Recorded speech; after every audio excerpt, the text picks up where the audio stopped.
How many turns do you need to beat every single fight in Octopath Traveler 2? Obviously, the regular enemies can be done in one turn, but what about the bosses? I'm going to be answering that today. So let's lay down some ground rules. First, every single battle I win, whether against bosses or trash mobs, must be done in the fewest number of turns possible. Note, I'll be defining turns as rounds, not the number of character actions.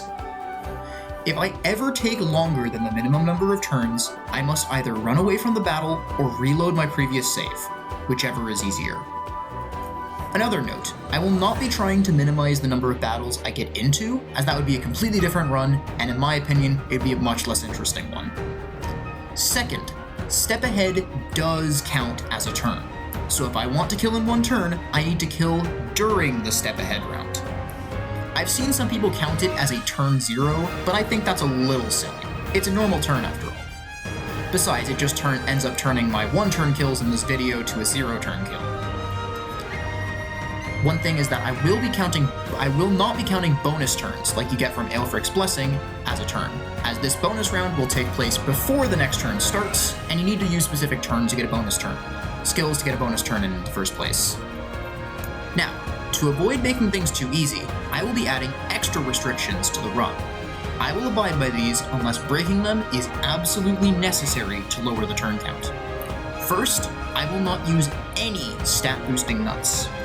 Second, I will not use Merchant's Hired Help skill to summon guards, beastlings, veteran soldiers, or foreign assassins, as they can kill early game bosses with basically zero effort.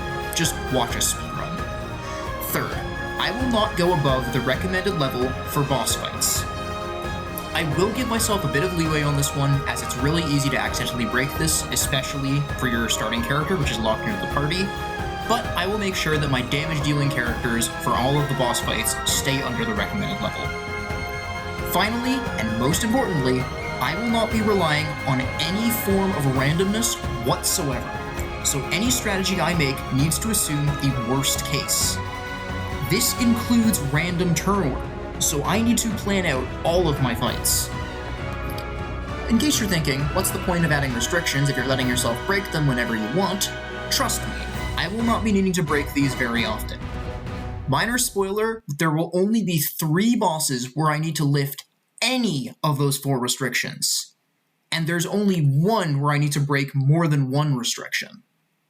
And now with all that out of the way, let's get into the run.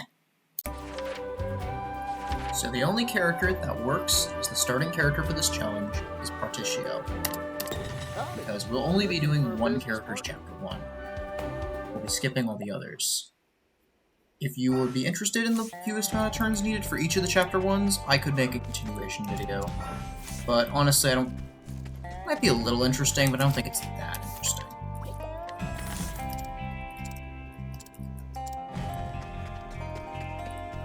Anyway, just now normally complete through Partitio's chapter 1.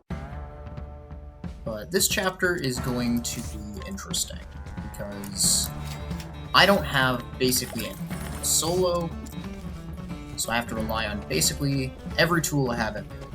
So first off, I'm going to buy 2 soul stones from NPC right there. And I'm going to go to the shop and sell the silver lump because I need the money. Technically speaking, I could use this NPC right here to get and save scum them a little to get some extra money from that sale, but I can't be bothered with that. So I'm gonna grab this guy here.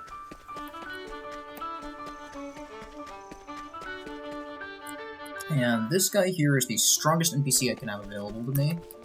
And what I want to be doing here is I need to look for some very specific enemies.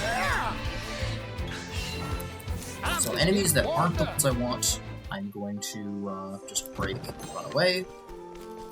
But I'm specifically looking for some certain enemies, and I'll get back to you when I find them. So this is the first group of enemies I need. I need this mole and eggling encounter here. I can then defeat this encounter with my Fire Soulstone and get a good amount of JP. Maybe next time. The reason I had taken damage was from The reason I had taken damage was just simply I got surprised by an enemy. Anyway, back to the grind. And here's the next enemy I need. I need this Eggling. And I can't use Soul Stone on these, so the way I'm going to defeat these Egglings is with my Summon. So the Summon has 3 possible moves he can use. He can use a buff, he can use Basic Attack, or he can use Cleave in 2. Cleave in 2 is the move I want, as it one-shots the egg. So Basic Attack, that doesn't kill it, so I have to run. And now I have to look for another egg. Okay, so now I have my second attempt at killing the solo Eggling. Let's see how it goes. It's your shift now, friend. There we go. So I get Cleave in 2, and that kills it, and that gets me the 5 JP that I want. So I need to kill a second, I'll need to kill a second Eggling, so I'll get back to you when I find it, hopefully it works. And I get a second one immediately, wonderful. Okay, NPC, you never let me down. And there we go. So that is all the early game grinding, or most of the early game grinding, at least. So with that, this early game segment is basically complete. I've killed my 2 Egglings, and now I can go do the firefight. Hey, the customer. And the reason I need to do the, just a quick heads up, the reason I need to do the Egglings before I enter this fight is that once I complete this fight, I lose my NPC. And in the present-day version of Horse Rush, there isn't actually any good NPCs I can use. The ones that are strong enough are too expensive. So anyway, I use this Thunder Soul Stone to defeat these guys instantly, and I'm finally able to...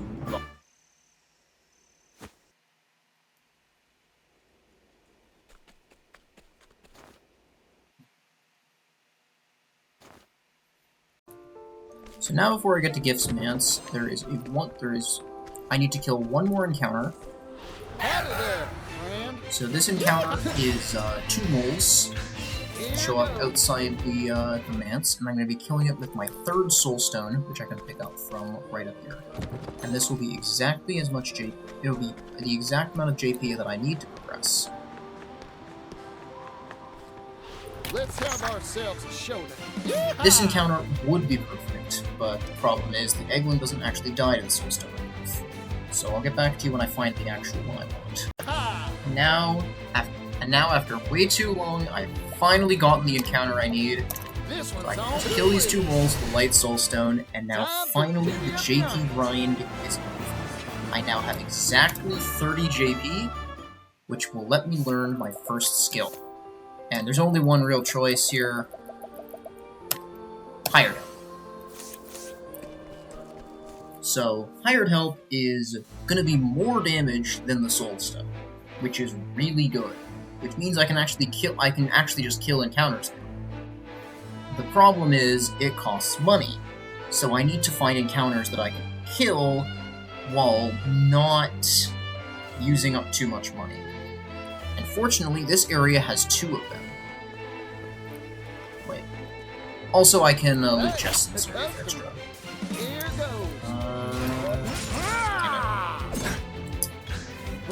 You tell I don't know these guys' weaknesses. Anyway. So in this area, I want to loot all the chests for some extra money. And then also... Basically, this part of the run is the money grind. I was gonna say, I swear to God. There's no chest there. Yeah. Can I open this? Oh, you actually can.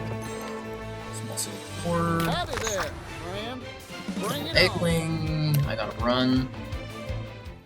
So there is exactly 2 encounters that I can kill, and that will give me a profit.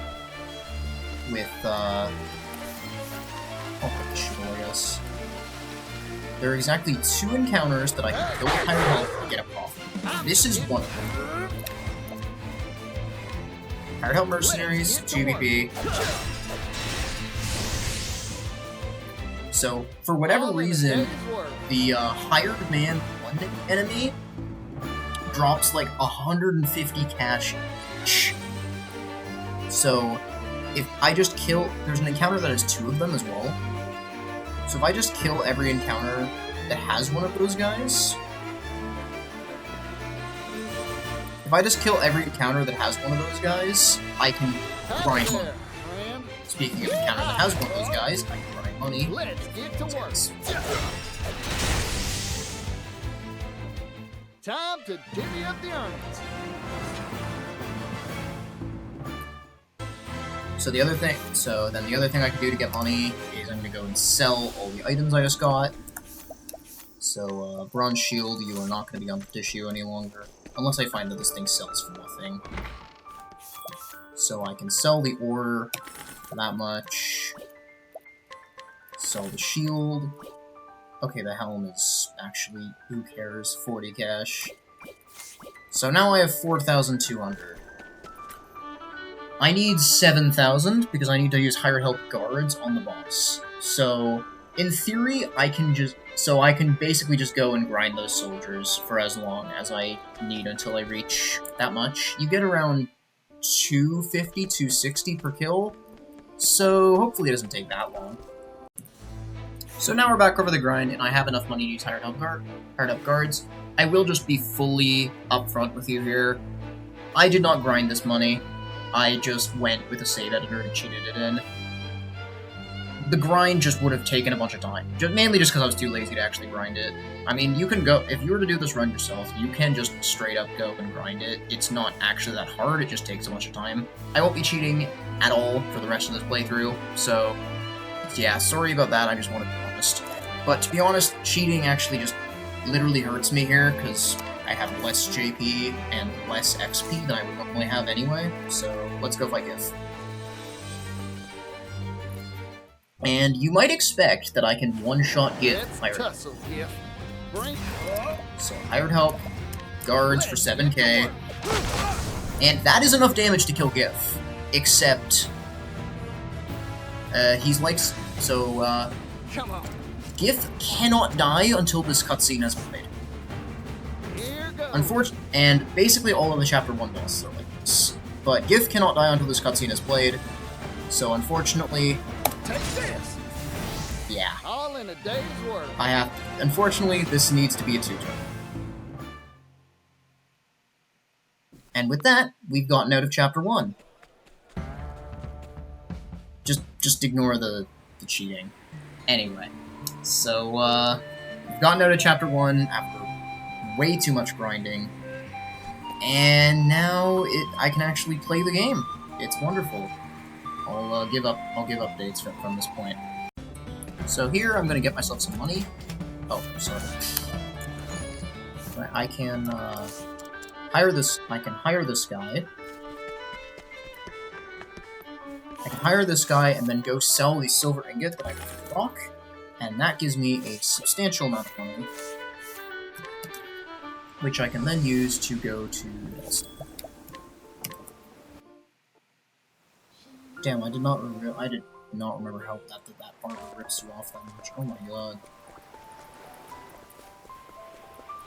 Let's have ourselves a showdown. And now we're on this combat. So now I'm going to be using the black market to get myself some soul stones, in a similar way to how speedruns do it.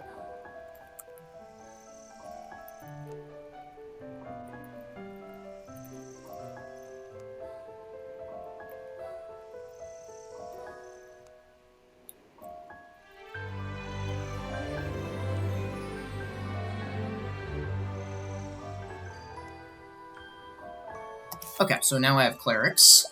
So I can sell the Herb of Serenity I just got, and now I can buy 2 Shadow Soul Stones and 2 Ice Soul Stones. 2 medium Shadow Soul Stones and 2 small Ice Soul Stones. And that will be all I need for the early game. So now I can go... So after I have my Soul Stones, I can now go get my second character, which will be Osvald. The main reason I want Osvald early game is basically a similar reason to speedruns. I want access to his encounters, because that lets me get a lot of places without needing to worry about too many encounters, which is wonderful. So unlike how speedruns do it, I can't just mug this guy for money, because I can't kill this guy in one turn yet. I can grab this money here, but yeah, I'll have to come back later for mugging that guy. I'll need a bit more than just, only a few levels on Oswald before I can mug this guy. But this early game is pretty similar to some speedruns here. Actually, wait. I just realized. I want a third character. I kind of forgot. I should just get a third character. I will be getting Frone. These guys... Oh, I was gonna say, oh, Osvald can break these guys. And, I hate to see that. Okay, I should not have gone for that. Thinking about it, I think if I don't succeed on that runaway, I just lose. But thankfully, I succeeded on the runaway, so I did not just lose. So now I can go pick up my third character, and this is what I want to be Ice Soulstones for. So this battle here can be simply won by just using that Ice Soulstone I just got, and just attacking the guy.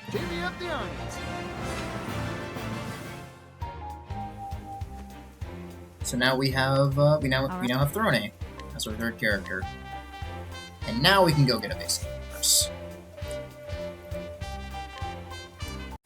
You know what? I might as well grab Agnea.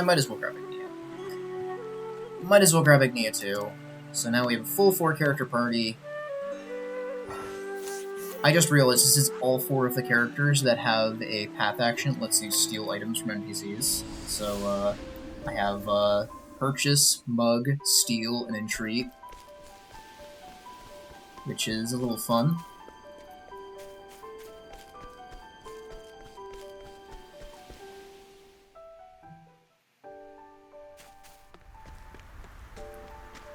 But now my goal is to get to Winterbloom, because on the way there I can get, Let's play. Oh boy. What to do? Now then. What are you weak to? Forgive me. Weak to that. Never mind. This isn't good. I think this bear's gonna kill me. It's not gonna kill me? We're the best gamer alive. Oh my god. I think that bear is like a 10% spawn, so maybe I shouldn't have gotten all these characters. I don't know. Maybe I should. I don't know. Wait, hang on. Is this guy still available at night? Dang it! I almost had a really smart idea. Wait, hang on. Thunder Wisp, you say? Wait, I can just do this. Forgive me now. It's sort of... Eat this. Well, that works. What I was originally going to do is I was going to mug that guy, because that resets your step count. So if you mug the guy, then it resets your step count. Which I think I can do to get the Scholar job, actually. Anyway, so now that I'm in Winterbloom, I'm going to use my Soulstones. My turn. So, Shadow Soulstone here, eats these guys. Osvald actually almost has enough JP already, but not quite enough yet. So I'm going to do a little walking here. I'm going to enter the altar of the Scholar King, which resets my step count. And also provides an autosave in case I die here. Now we go get Scholar. Hey, the customer. Yep, and this is why you take the autosave. Anyway, I'll just, Thinking time. Wait, why? I could have actually lived. That was stupid. Actually, wait, no, this battle already taken 1 turn, so that I have to kill in 1 turn. So I can't win the battle if I get surprised. So let's just not get surprised next time.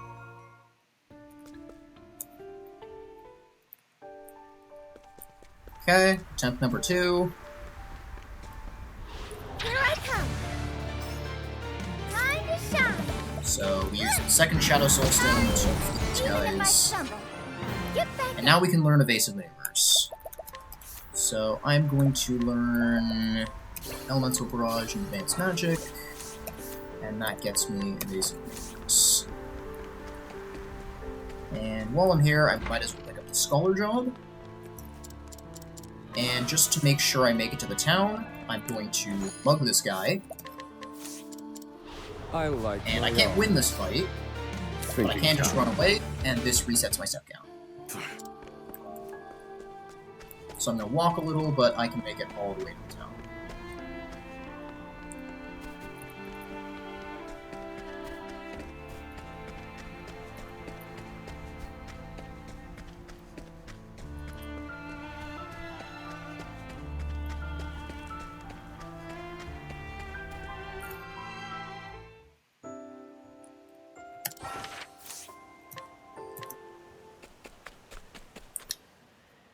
While I'm here, I might as well just buy a soulstone, because I know that there's this guy who has one. Nice. So now that I have some levels and evasive maneuvers, I can go do some exploration. So on this screen, I know I'm gonna get an encounter, but I don't really care that much. And I'm gonna go to Plukk. Come and get me. Alright. Oh, well, that works. I was thinking I would have to use play. nice spells to break them, but that works fine. I also realized I need to get my JP Augmenter. I gotta do that soon.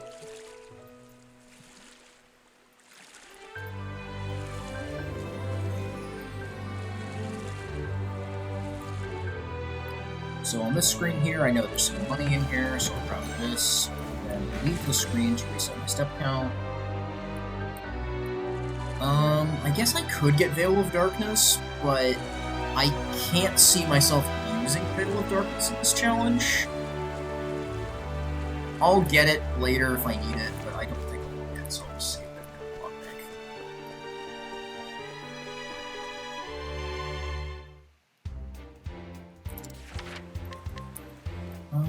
I'm just thinking now, do I need anything else? Like, I can buy soul stones, but like, do I want these?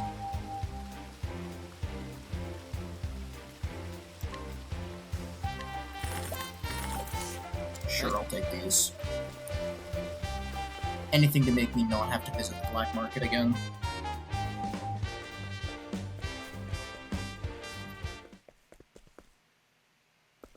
So I'm gonna, I guess, buy some more soul stones, pick up the thief job.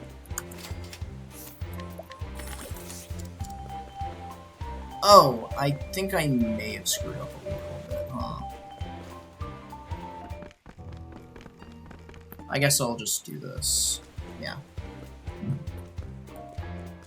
So I'm gonna go pick up the thief job, and the main reason I have Agnea in the party is specifically for this, because... So I pick up the thief job, and then right here, this NPC here just has these two, which sell for like a ton of money. So now I'm rich. Or virtually rich. And now I can use this money.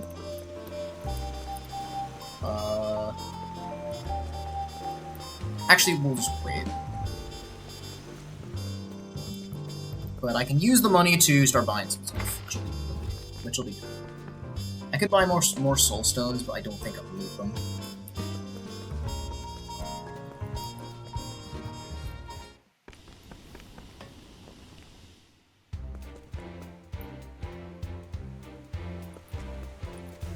So now that I'm in the shop,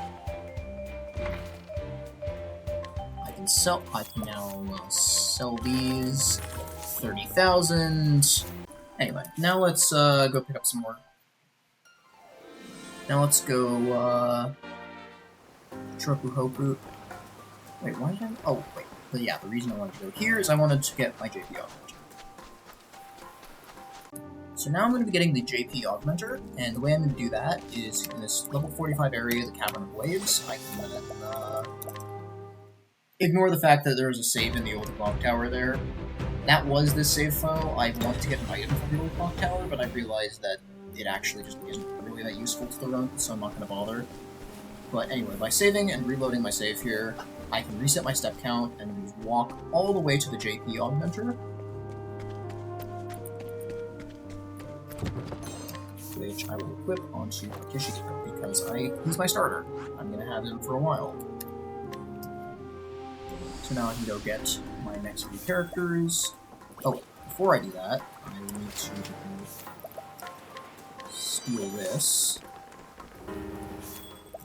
Now we can go to Canal Brine.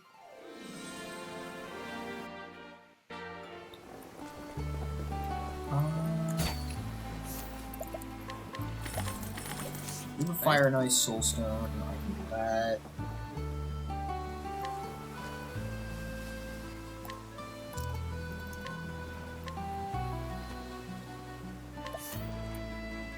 Okay, no, I don't want Castti. But now I'm just gonna get the remaining stuff I need so I can get this for the Invention, go to Delsa for a simple reason. Go to Delsa to get that material for an Invention. So now we're gonna get our next character, which will be Temenos. Here I come. And I don't really have a strategy for this battle. I'm just gonna throw skills at the enemy Forgive until me. he dies. Oh wow, Agnea Ruinous Kick almost kills this guy? Oh, it doesn't almost kill this guy.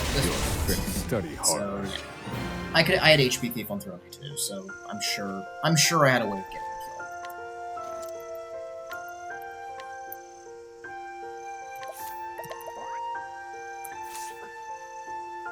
Now we have Temenos, and we can go get our next character, Hikari, which will be the next main member of our party. So for our last character, we're going to get him at night. Or, not last character, but for the last member of our main party, we're going to get Hikari at night. Let's Again, I play. don't really expect... Cleaning I was time. initially thinking of using Soulstones here, but I'm instead going to not, and just, like, do this. Time. Pierce them. Wings of frost. Okay, Study hard. that was easy. So now our main party will be assembled. So this will be our main party for the foreseeable future. And we're putting Hikari at the start of the, I'm going to do this party order. This one. Also, so now I don't have an evasive maneuvers user, so let's just do Temenos, because Temenos is going to be cleric anyways. So you want elemental barrage, and I guess advanced magic. So now I have evasive maneuvers back, and at this point I can start going to get the things that are going to make me really, really strong. My turn. So now I'm going to be killing, so this is on the way to Plukk Creek. I got some Wind Soulstones. I guess I'll use the Shadow one first. Who's next? I Right. take what I want. So I'll just go to Conning Creek because I very much want access to Step Ahead. Sure, in this challenge I'm not counting Step Ahead as a turn, but being able to guarantee that I have my full turn before the enemies is still exceptionally powerful. I'll do what I screwed this up. Yeehaw! I need a Fire Soulstone to kill This these. one's on Well, me. unfortunately I have All in a day's work. rip like 30 JP because I killed them because those are the wrong enemies. Oh, hang on. I realize there's some more stuff I haven't done that I should be doing. It's fine. But we can...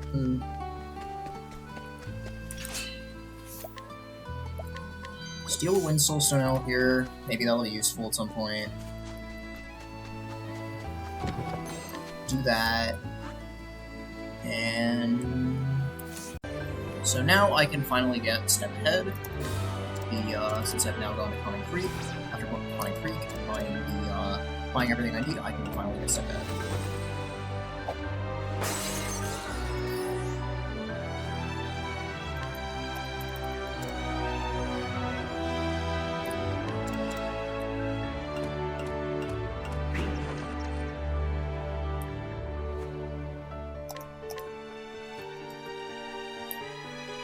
And now it's time for me, now that I have Step Ahead, which I honestly don't even think I need it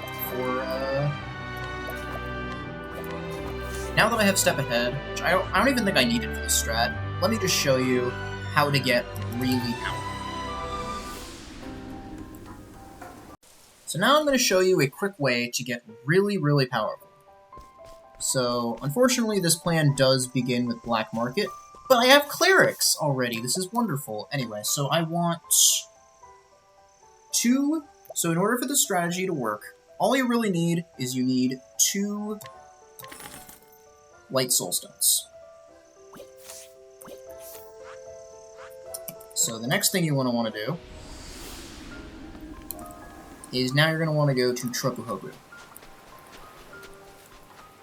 And that's basically all the Light Soul Stones are for. It's just getting the Tropuhobu. You can use Ice Soul Stones as well. Stand aside or fight. Okay. Cleaning time. Anyway, I got Step Ahead so I can more easily run away from enemies. I say instead. Here I come. Enemies.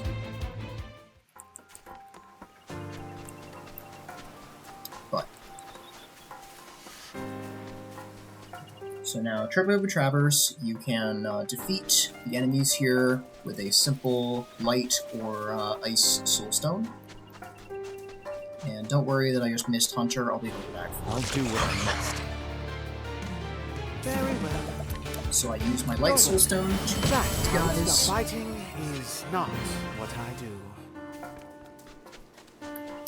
Then I can leave. So I technically really only need 1 Soul Stone, but I want to go to Tropuhobu 2, so I will kill this encounter a second time. I'll do what I must.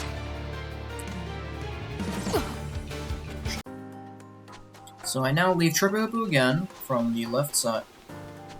Leave Tropuhobu again. I say again when... Okay, anyway. Okay. Time to clean up the filth. Now I can kill these guys. If you don't get surprised, just kill these guys while another I Soul still have Stone. much to learn. So I can grab a Soul Stone here, I can grab Hunter here while I'm at it too. And I'm gonna do another one. I can do another step count reset by using Burst this time. To work. So I got Hunter, I have Worst.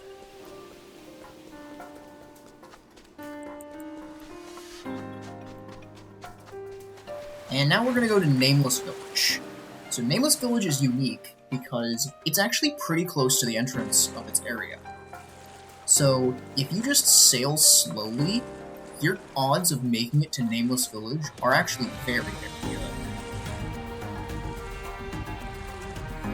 Which makes it the earliest accessible level 45 town. At least for that. Let's have Really? ourselves a showdown. Really? Cleaning time. So while it might take more than one try, you can actually just sail slowly here, and you get to you can get to Nameless Village very, very early on in the game, which is very useful.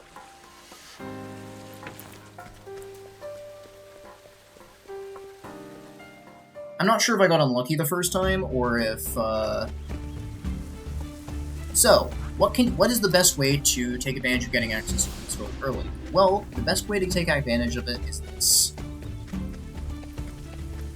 So first off, I'm going to drop Hikari into Hunter because he'll need it for what I'm going to be doing. Actually, I want to pop Hikari, not Hunter, but it's fine. Ah, Inventor works too. I'll do Inventor. Oh, not this guy. So this NPC here knows Old Beastling. So if I just guide him with Temenos here, you don't even need a high level in your Temenos to do this, or you can use any other guide path actually. But you can just take this guy to Nameless Village, and then take him to this guy, and you have just completed a quest. And the reward for this quest is pretty good. And if you thought I was done there, I'm not. So there's also some other things you can get in low-level towns. I mean, that was not a low-level town, but some other things you can help to get to make the build even stronger. So first thing is this guy here. This guy has a Mighty Belt, which I can buy with Partitio. And then the other one is in Hopu. Okay, so the build isn't complete yet. I thought I could get the item now, but I can't quite get it now. Hey, a customer. But anyway, with our current build, My turn. encounter filling is not a problem. So I can just go changeable catapult No and quarter. throw an axe at things. Who's next? Yeah. I still have much to learn. So I want to go to... I now want to go to Crackridge. Since in Crackridge, I can get the merchant. I want to go to towards Crackridge so I can get merchants. So these enemies I can just fight. My turn. I guess I... No And I quarter. throw my axe at them. And I win! Let's go! I was actually not expecting that. I was just not expecting for that to kill. So I'm gonna walk a little bit here, because I want a bit of extra money.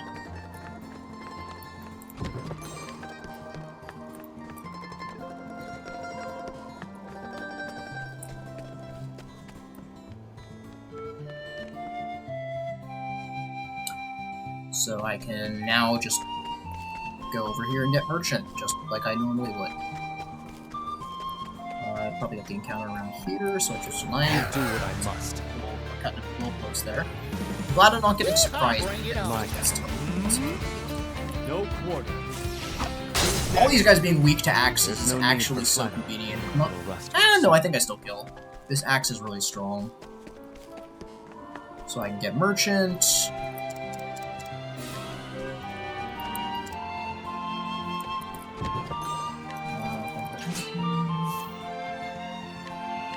Fight this guy. On your guard. Fighting this guy resets my step count, so now I can make Now it begins. So now that I have merchant,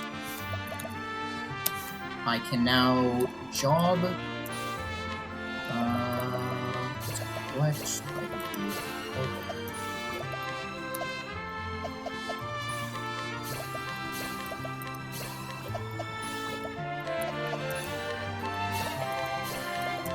So now this gets boost start, which is going to be exceptionally useful.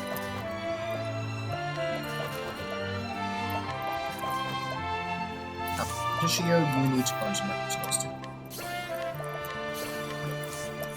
So now I have boost start. Grows on trees doesn't stack, but you know. So the final piece of the build can be gotten in Hopu. So this NPC here has a quest, and in order to do the quest, you need to fight this guy. So you might think you need to use like Hikari's challenge, but you can actually just use Temenos' coerce for this. So with boost start, my odds are pretty good of getting 6 hits out of elemental barrage. If I don't get 6 hits, then...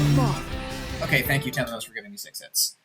So now I can complete this quest. Also, cool thing about this quest is that you actually get a different cutscene depending on which character you use to beat it. But there you go. Now you get a physical belt. And this is the build. Bam!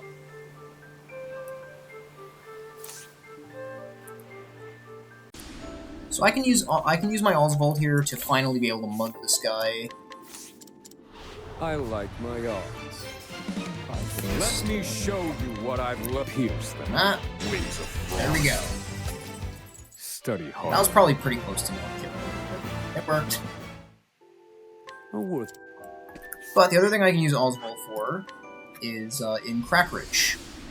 In Crackridge, there's an NPC I can scrutinize, and that will get me...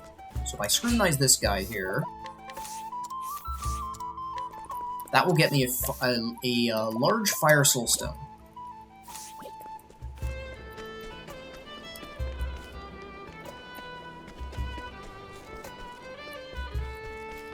And this large Fire Soulstone will be used to get a very powerful early game learned skill. So I get the Fire Soulstone, and now I can go to Crackridge and get the learned skill.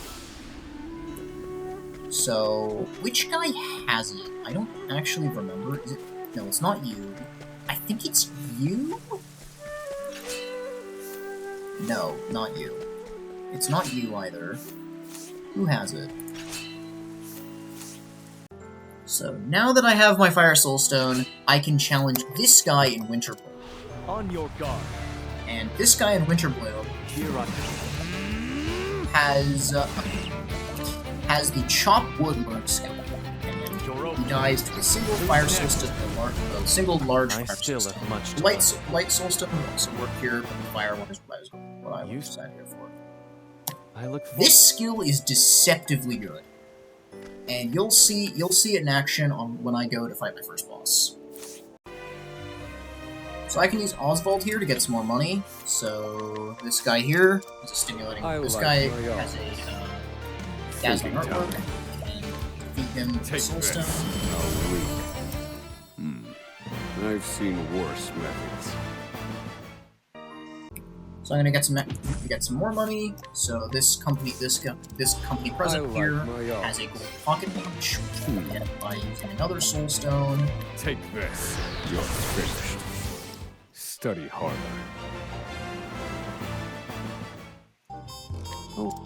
And then there's one more I can grab, which is in the back streets area. I want to say he's in here. If I ambush. And this guy here, another gold pocket. I like my art. Just kind of using all these soul stones I Now then, have spare, because I think I bought too many. But take this. How weak. and one last thing I can actually do with all this here is now I have a bunch of money. I don't know what this just is. Not worth it. But the other thing I can do back here is I can go to this area here, the game parlor, and I can complete a quest. So if I go, this guy here is the dealer,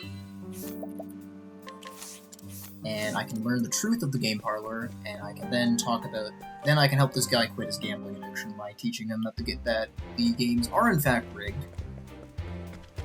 So don't go gambling, kids.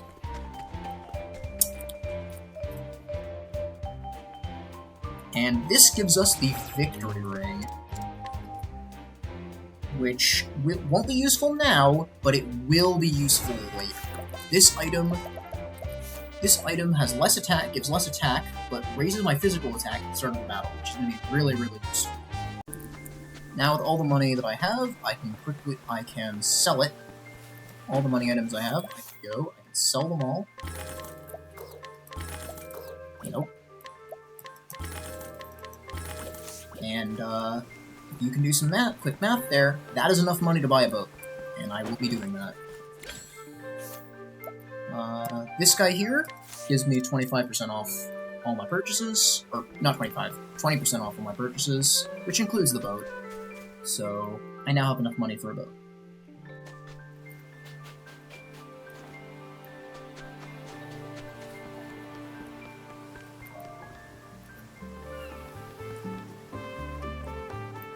And now with the boat, there are so many things that have opened up for me.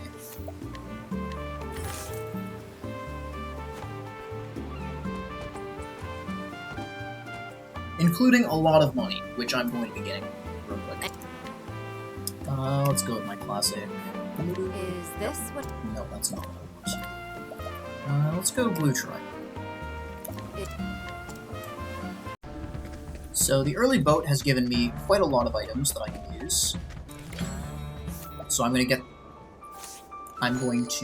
this guy. I'm going to get this guy again, and I'll just show off everything I have. So I got a bunch of money, as well as gold nugget. This I can do for a quest. XP augmenter, platinum shield, double tomahawk, sunken gold statue, and gold nugget. And the reason those sellables are so useful. And now I have more money than I had when I bought the ship. And that isn't even including that. And that isn't even including the quest for the Elmerite Reflector, which I can go complete right now too. So now that I have a bunch of money, let's start spending it. So this So this NPC here costs 15,000, but gives me 50%, gives me 30% off all my purchases. It's the only NPC with this ability. So we're immediately going to go purchase some more stuff. We need a crit boost. And what better... And we need some more crit boosts, so... I need to get info from this guy. So now we go back to Nameless Village. If we scrutinize this guy, it said if we scrutinize this guy... Okay, Osvald, it's not fun. This gives us new equipment for sale here, which I can now buy a Protector Shield, which gives us even more crit. And while we're here... I will need this for later, so I might as well just buy this now. And you know what, I'll buy a Protector's Vestments too. I'll need one of those too. So now I can use this to upgrade my build more. So this Protector Shield gives me extra crit. The Light Housekeeper's Bandana gives me even more crit. And then I can use this for some extra SP. Probably not, I think I want the crit. But you get the point. I can use it on for SP and stuff. So, yeah. Power boost unlocked. So we're gonna make some story progress now.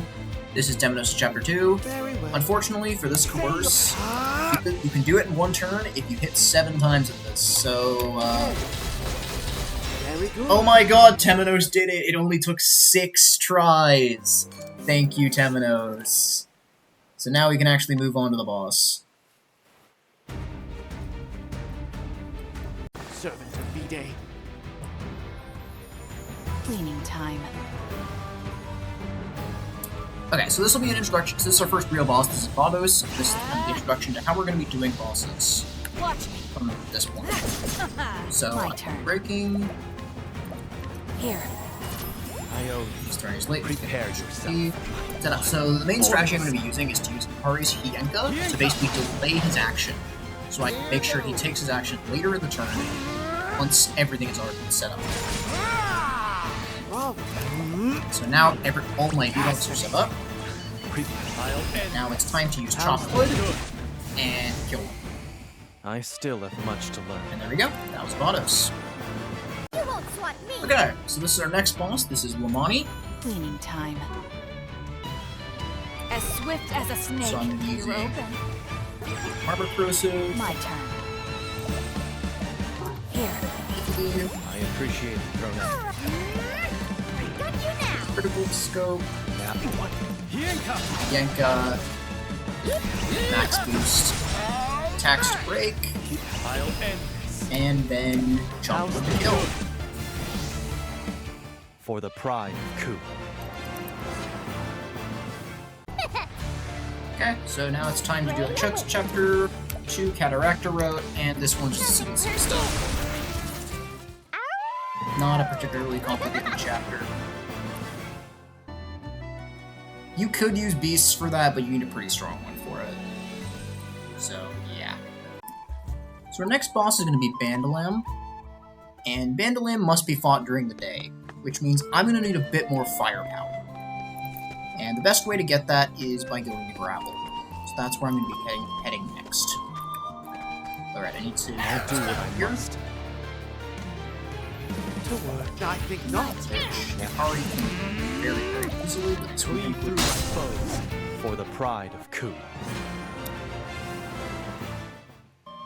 I also unequipped my EXP augmenter there, because I didn't want to overlevel for the boss. Okay. This is good.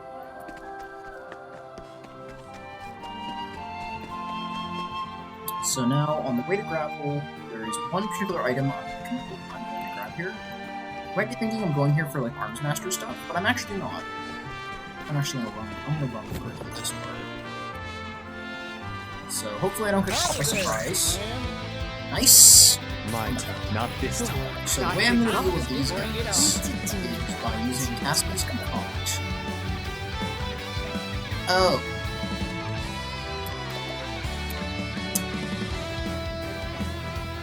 Okay. I thought I had... I forgot to restore Laden, so rip 1 Diffusing Serum and 1 So I had to spend a Fusion Serum and a Dreamy Flower there, but it's not that bad.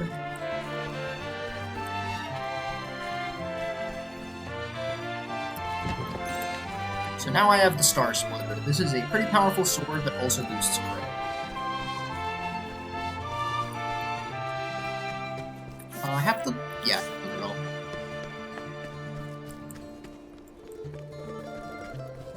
So now I make it a Gravel, just safe. And now I have a Star Splitter, so... Star Splitter acquired. So now we're gonna get to Hikari's Chapter 2, and so his current build, I've swapped out the Mighty Belt for the Victory Ring, because I need that attack for these chapters. On your guard. So this first one here, well, they're all gonna be the same. I still have use much to I learn. just use Chop.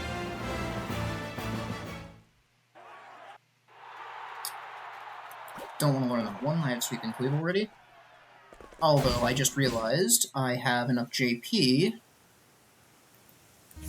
I now have enough JP to get another Warrior Soul. I'll get that one. So, this will be Summon Strength.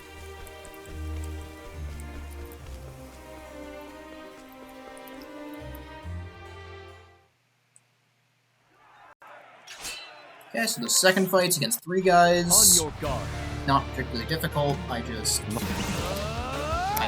Sweep and Cleave. That actually almost didn't kill. Well, I'm level 16 now. Oh my god, I'm over-leveled. Oh no, the horrors. Anyway, I'm over-leveled by 1 level. Surely you won't crucify me in the comments section for that. It's just hard to balance levels, okay? Anyway, next battle upcoming.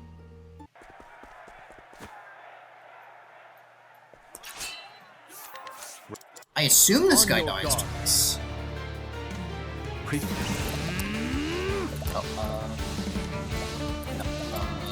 How's good? Okay. There's no need. I don't think I need. No, I don't need the crit. I don't think I need the crit. I landed a crit there, but I don't think I needed a crit. If that makes sense. Slowing Sweep. I don't need that. Great learn skill in speedruns, not so great here. So I realized I haven't been doing a great job at doing this, but I'm going to show the builds for each boss. So this is the same Hikari build that I've been using, except I'm using Hunter this time. Partitio is now using Apothecary with Double Tomahawk and a Mighty Belt, and Temenos has the Fortune Wand equipped. Okay, so now it's time to fight Vandalam. So obviously 2 fights here. First fight is pretty trivial. I just used the same build I've been using, and just How's the button. good? There's no need for flattery. It'll rust my sword. But the second fight is much less simple. This is the one I need all the damage for. My friends await. Cleaning time. So, here's what we do. So we donate EP, For a true friend. My turn. and Armor Corrosive. You're open.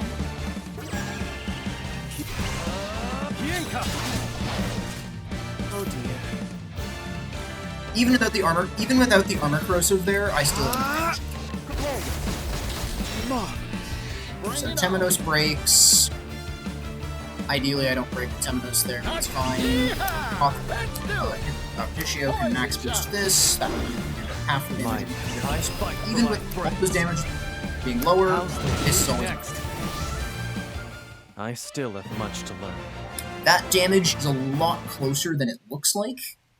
Simply because my crit chance on that boss is not 100%. But with that said, I finally have defeated Vandalam. And with that, Hikari's Chapter 2 is done. You might be thinking, this would be a time to get Champion's Belt, but you can't actually one-turn the Champion's Belt fight. Yet. I can do it later. So, and the way you do it early is use Tired Help anyway, and I'm not allowing myself to use that until I have to. So, anyway. Alrighty, so on Bergomi, I'll just show the quick changes to the builds. So, Hikari has his Mighty Belt back. Partitio doesn't need his gear anymore. Throne has 2 Unerring Rings and is now on the Warrior job. Level-wise, I'm appropriately leveled for the chapter, and support skills, guess I didn't mention, but I have Summon Strength on Hikari since Hikari Chapter 2, but the rest are all just step ahead boost start. That's kind of all that matters. So this fight is pretty simple. Or, this fight gets... I say this fight is simple, and it's not simple at all. So the issue with this fight is there are those two minions. So I'm going to Hienka the boss. But the issue is, how do I deal with the minions? And just to swag on the balls, I'm actually attacking Temenos is needed here. So, Rone is the secret of it. So what I do is I use my Thunder Soulstone that I picked up on the way to grapple, which should kill me. What? And then I can use a Crescent Splash to break this. And I can make the key, and get it easy. I'll end this. Allow me. Who's next? Very orderly, but I still there have we go. much to learn.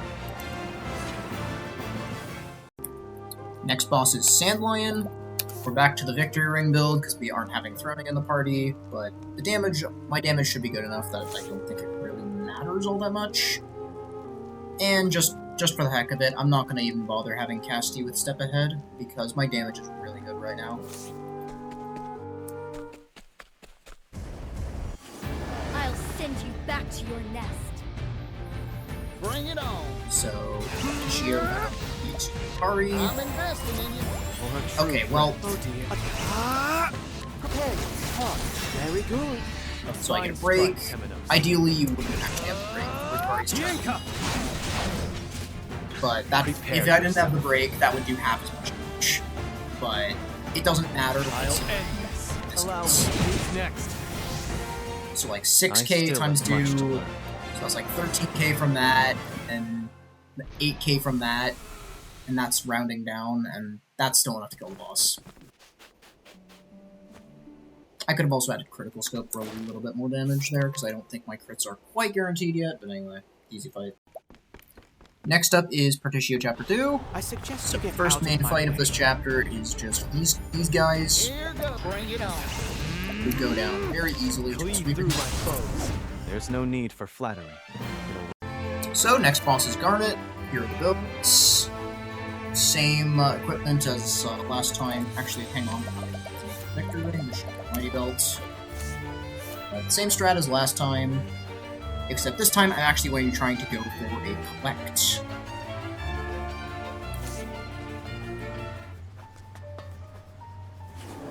I don't want to fight no doggy dog. Now it begins. So this is... I realize now I actually can't boost the Hienka. I have to unboost this. I'm going for collect. Still good damage. Yeah, so collect, it's 95% if... Damage on that's actually solid. And then,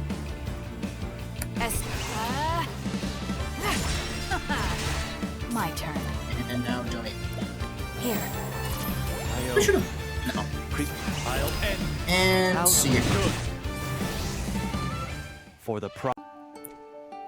So now we're doing Osvald Chapter 3, same builds as before. Well, time to get down to business.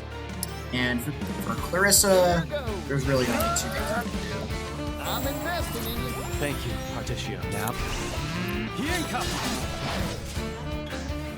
I fight for my Probably Who's overkill, next? but yeah. For the pride of coup. Actually, I don't think that.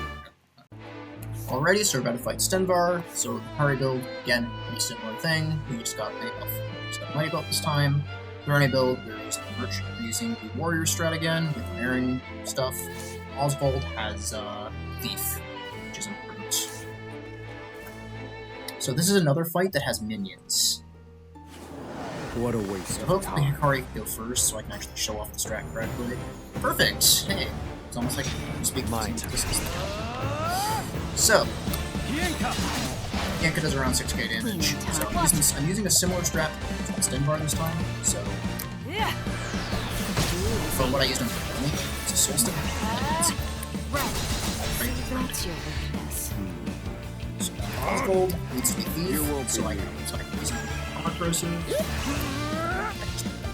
I'm investing in you. Thank you, Partitio.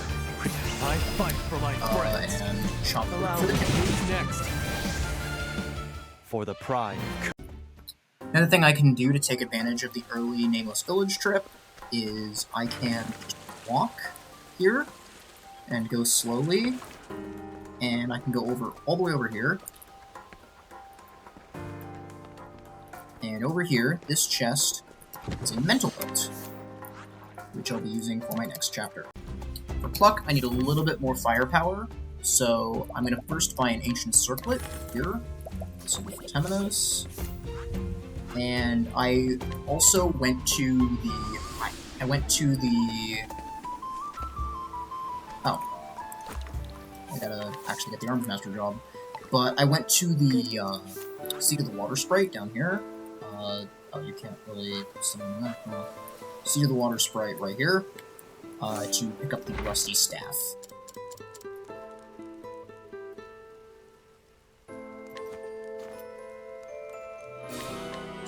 And the main reason I want this is for the Spirit Lord Staff.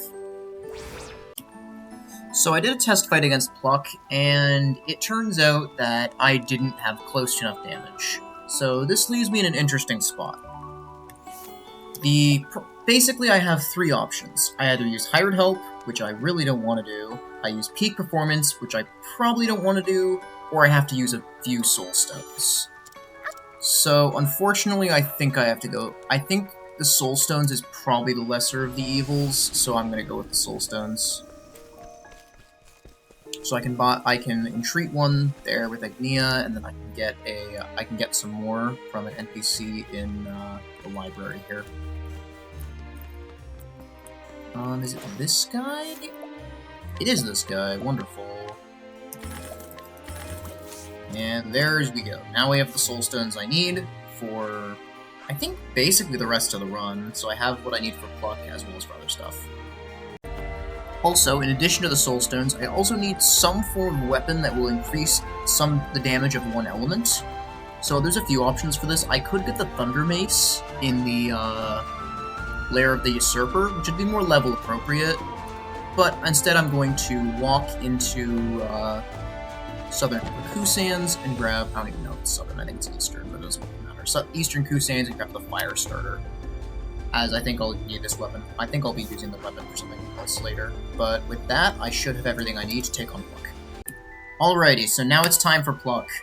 So Castti doesn't really have any gear on, so I'll just show the others' gear. So Throne has the Stupefying Stone Axe, as well as the Victory Ring and the Crit Gear, plus the Fire Starter for that extra Soulstone damage. Temenos just has Spirit Lord's Staff, Ancient Circlet, and Mental Belt for extra elemental attack. Partitio has all of the physical attack boosting gear, as well as the Star Splitter. And then support skill-wise, I have Boost Start Summon Strength, Boost Start Elemental Augmentation, Boost Start Summon Strength. And that should be enough to defeat Plukk. I'm coming, Maria. So for the fight, Temenos is going to be using Ice Whip. Here goes. Partitio is going to be using Catapult. He specifically needs Catapult. Catapult. Go, go, go. Throne Sweeping Cleave. What to do? And the Fire Soulstone, and the large Fire Soulstone. Yeah. Too easy. What to do? And Castti uses the Ice Soulstone. And that is Plukk. My journey will not. The hardest boss so far has been taken down. Okay, so I realized I made an oopsie with this one, because this chapter is recommended level 16, and my characters are a bit higher than that. So, to compensate, what I'm just gonna do is I'm just gonna have Castti do all the damage, and she's level 16, so yeah. This boss, in air quotes, if I'm gonna call it that, is pretty pathetic, so I think Castti just... I think Casti's got... Oh, I think not. Go my drastic measures. Oh my god!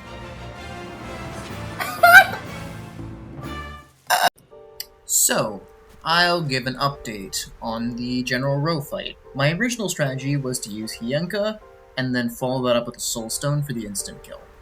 It's just, at the beginning of the fight, he sets your latent power, even if you have latent power going into the fight, that fight just removes it, so I don't have access to latent power.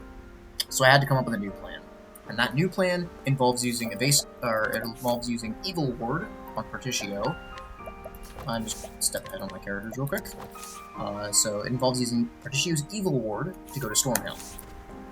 Now that I'm in Stormhail, I can go to Infernal Castle, because I have the party needed to break the bridge.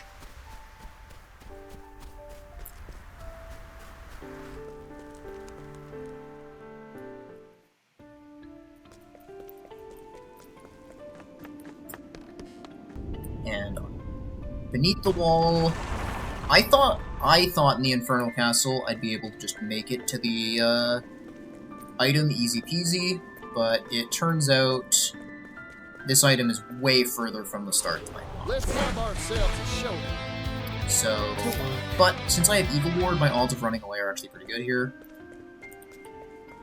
But I'm gonna walk after this first one. The item I want is actually pretty deep here. But here it is. This is the Serpent Slayer.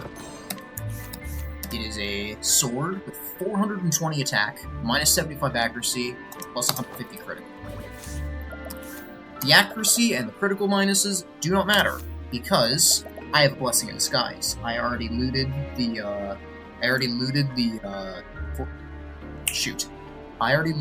Seed of the Water Sprite, and now I have this. So now I have a 420 attack sword, which is going to help me a ton for this.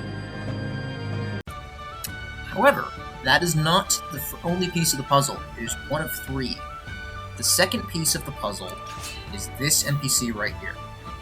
This NPC has a learned skill called Sublime Slash, which is basically just limb from limb, but it hits 3 times instead of 2. And while I could go to Stormhail and get the real deal, the problem is the guy I have to beat for it is really difficult. But this guy is really weak, because he's old. On your guard. So, It's I over. can do that. There's no need for flattery. And that gets me a pretty strong learned skill. Also, ignore the fact my learned skills are already pretty full. I had gone out of the way just to fill them up, so I knew what slot I was putting things in. None of the ones I got were particularly difficult to get. And the final piece of the puzzle is the Upgrade Accessories support skill, which I can get by crafting the Hastening Hammer. I could have used any other invention, but this was the easiest. The 50% boost from my accessory stats is going to be useful. Of course, to make the hammer, you need 3 weapons. So I get the Great Blade from Sai after bribing this soldier by the exit. I get the Soldier's Bow from a chest in Wellgrove. And I get the Guardian's Axe from the shop in Stormhail. And with all those things ready, I'm finally ready to take on Hikari Chapter 3. So the Temenos still has its old build, that one doesn't matter. The new build on Hikari will be Serpent Slayer. The axe kinda matters too, I guess, but Serpent Slayer, Protector's Shield, basically the crit gear, Victory Ring Blessing in Disguise with the Serpent Slayer, which gets a good crit and good attack.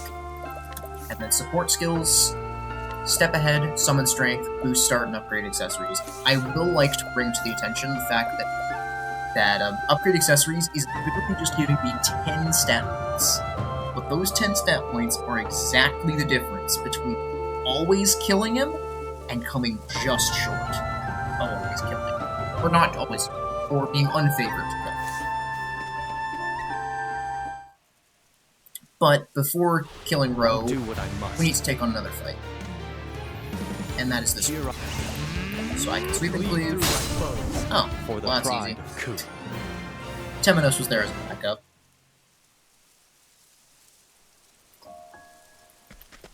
So now... Oh, hang on. So before we go fight Rou, we need to be Hunter. This is the only job that works for this fight. Because this fight has a cutscene. And the cutscene only triggers. Prepare yourself. In order for the boss to die, you have to break it. And obviously that would take too many turns. So, the way I kill is I use a baiting orb to allow myself to kill the boss before the cutscene plays. And now, I max boost Sublime Slash. And that is General Rou. General Rou also will give me access to Divine Dual Edge, which will be exceptionally good for this run. So the next boss I'll be fighting is the Lord of the Sands, as I want that rusty axe. So builds. So for Hikari, I got Serpent Slayer on him, as well as the critical boosting gear, physical belt, blessing and disguise. Basically the standard setup I've been using on him. Throne has the Stupefying Stone Axe, the Mighty Belt, and his Inventor, so she can use my newly acquired Inventor Hammer. Temenos has still got his old build, and Partitio's build doesn't really matter. Oh, I should, almost forgot to give Step Ahead to these guys, because I kind of need it. Oh right, Throne should also get Summon Strength. I need that. So, with that said, let's do this boss. This battle. Very well. I'm just getting warmed up. Okay, I'll just shoot away who's actually needed here. I'm invested in you. Thank you, Partitio. What? Watch me. This critical scope is not needed for Hikari, but it helps Throne because it'll make the hammer crit. Sorry for the lag. You won't like this. That's actually pretty good damage. That's more damage than I was expecting. Oh yeah, this is way more damage. But I like how it goes. I still have much to learn. And that is the Lord of the Sands, and we now have our rusty axe. Even with peak performance, it turns out, I thought I was gonna have to delay using peak performance for a while, but these level 30 bosses do not mess around. Even with peak performance, I need some extra upgrades. So I'm gonna buy this mental belt from this NPC in Stormhail. And I think that should be enough to get me over the edge. I also realized we have yet another long overdue upgrade. I've had access to Timber Rain for ages, and I just never bought this Blessed Pestilence here, which hopefully will also come in handy. So the next boss I will be doing is Tera. I just need to switch party order real quick. But the next boss I'll be doing is Tera. And Tera I need to do slightly over leveled, so Partitio is level 31, because I need Aelfric's Blessing on him. And the reason for that is I need to capture the boss. And in order to consistently be able to capture the boss after I've already dealt enough damage to the boss, I am absolutely required to have Aelfric's Blessing for this fight. So that's why I have that. And just seeing builds, Hikari has Arms Master, he has Lionheart's Axe, Physical Belt, Victory Ring, and he's got the Step Ahead Peak Performance, Boost Start, deal more damage. Peak Performance, I originally thought I wasn't going to need it for this fight, but it turns out I do, so... Anyways, here's the fight. Come on, Tera! Very well. Okay, Temenos, I'd like you to 5-hit this. Very good. Okay, why do you always get the 7-hit? Anyway, it doesn't matter. So, even if you only got the 5-hit, I'd still have enough damage to kill. But, the main reason this kill works... So, I can use Partitio's Lead to use Aelfric's Blessing. Check can't donate ED. But the main reason this works is that Aelfric's Blessing turn order. So turn order in the bonus round. So this is the bonus round. Always goes in the order of bottom party member to top. To bottom of top of party order. So since Hikari is lower in the party order, he always goes for Ochette. So that means I can have a party. Even if the boss wasn't broken, this Lionheart's Axe still works. Oh, that's actually a really weird interaction. So that second hit did less damage because peak performance was turned off. Normally, Lionheart's Axe doesn't actually do that. It doesn't check again for peak performance mid-attack. But I guess because Tera, it gives you the Tera dies animation, it just rechecks the damage for some reason? I don't know. I've never actually seen that interaction before. That's fun. interesting interaction, didn't matter, but anyway. Now that, because of Aelfric's, I can capture her afterwards. And that is Tera. And if you think that since I have Lionheart's Axe and peak performance, all my problems will be solved, that is just flat out wrong.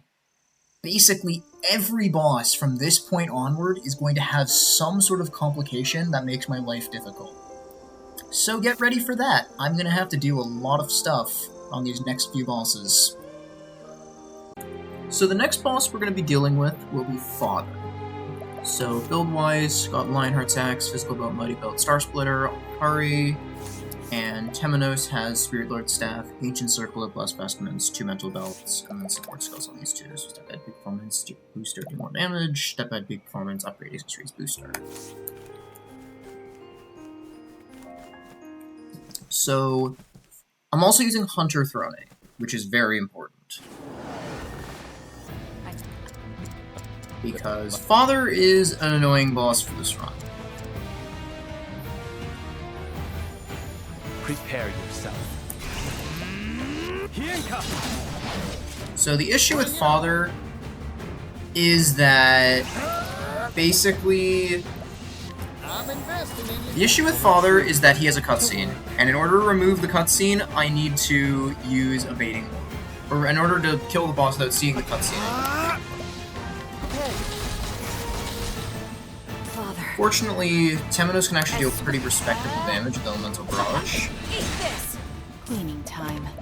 and then I can use Evading Orb with the cutscene Here I come. I fight for my friends. and defeat him with Axe of Lionheart's the Axe. Lionheart. Who's next?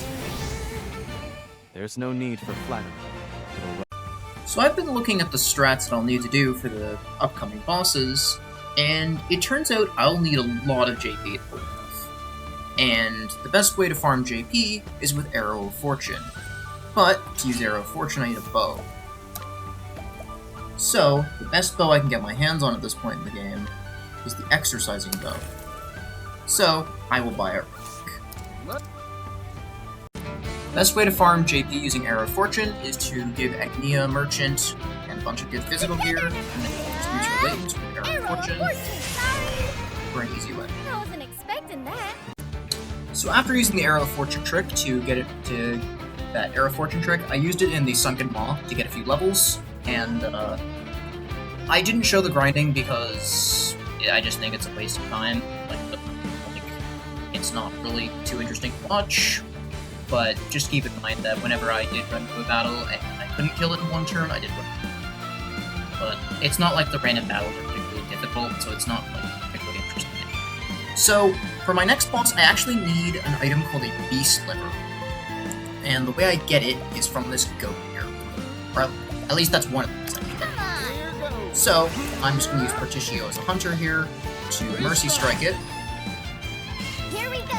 and then capture. Mine now. And since now one turn has since passed, I can't win the can't win the battle because one turn has passed. But now I have the goat, and I can turn this goat into Beast Liver.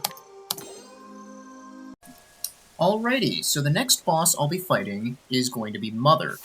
So I'm a little overleveled on Partitio, but the main damage is actually going to be coming from Agnea here, and she's underleveled for this, so I think it's perfectly fine. Anyway, so one of the advantages of Aelfric's Blessing, another advantage at least, is that you can use it to allow other characters to be your damage dealer. And that is perfect for this fight, because this fight is really hard. The main issue with it is simply that it's just like Father, where you need to Evading Orb Mother, but Mother also has a very high HP minion. So Hikari doesn't actually have the damage output to both kill the minion and kill the boss, so I'm going to be using Agnea instead. So Agnea's got Arms Master, she's got her physical gear, Lionheart's Axe, and Step Ahead boost start peak performance, deal more damage. The other characters aren't really going to be doing much damage, so their setups don't really matter that much. So with that said, Time to clean up. of course I get into a battle right before the boss. Why wouldn't Where I? was I? Anyway, let's go fight the boss. I won't hold back, Mother. So now, the way this strat works Very well. is Temenos will use latent power, 3 attacks. Now die. Cleaning time. Then Throne will boost, or rather, will use her latent power to attack 3 What times, to do? and use a baiting orb What a pity. to enable that I actually kill the boss. Ishio will use his latent power to, I just realized this battle is using everyone's latent. That's really cool. To, give Agnea a bonus turn. Time to shine.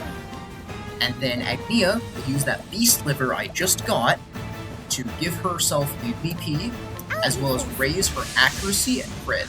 It's my turn. I didn't even know this raised I forgot it was raised accuracy. It's just the crit boost I care about, but that's super useful. Won't wanna miss this. And now, with all of this, max boost Lionheart attacks just Act kills. the Lionheart. Sorry. Thank you. Shout out Agnea. So I'm doing Agnea's Chapter 4 right now, and conveniently, I now have a high enough level on her to entreat this Elemental Augmenter, which will be quite useful.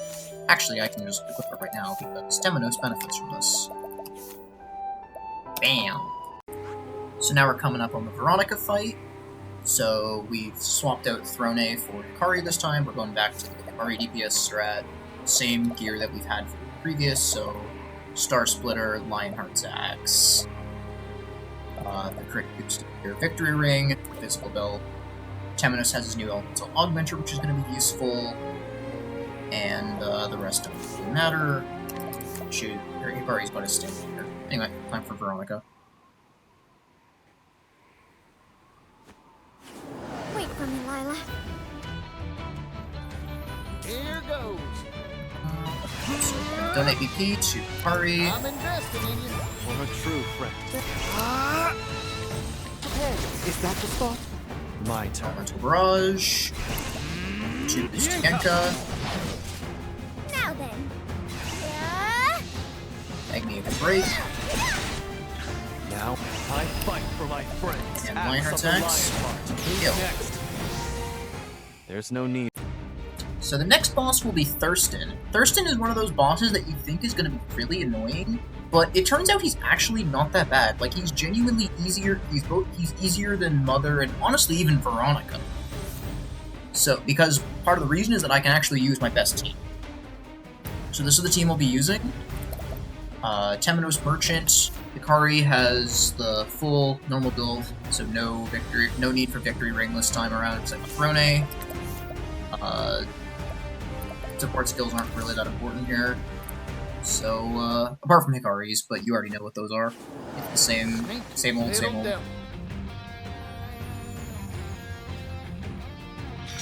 I'm just getting warmed up. So what I'm going to do here is, I'll actually need... Oh, also Throne is Warrior, that's important. So I'm going to Aelfric's Blessing on Throne here. What to do? Oh, I just realized... Oh, well, Throne doesn't actually need to do anything this turn. I kind of forgot I have an extra turn. But yeah, so Hikari can kill the Steam Engine with, Yenka. So the main issue with this fight is obviously I need to break the boss Apologies, Temenos. before What Throne to can do do? the thing. Or before Hikari As can do swift as a snake. So fortunately, You're open. thanks to Aelfric's Blessing, I can guarantee that Ready? Throne is before Hikari, and both act after the boss is broken, and the boss is weak with sword, so I can use Aggressive Slash, attacks, Axe of the Lionheart. Who's next? and that is I Thurston. still have much to learn. So now we're doing Osvald Chapter 4. Osvald just got merchants for donate P stuff, but overall kind of similar setups to what we used before, so Star Splitter, Lionheart's Axe, Vector Shield, like standard, same build I used for the Agnea Chapter on Hikari.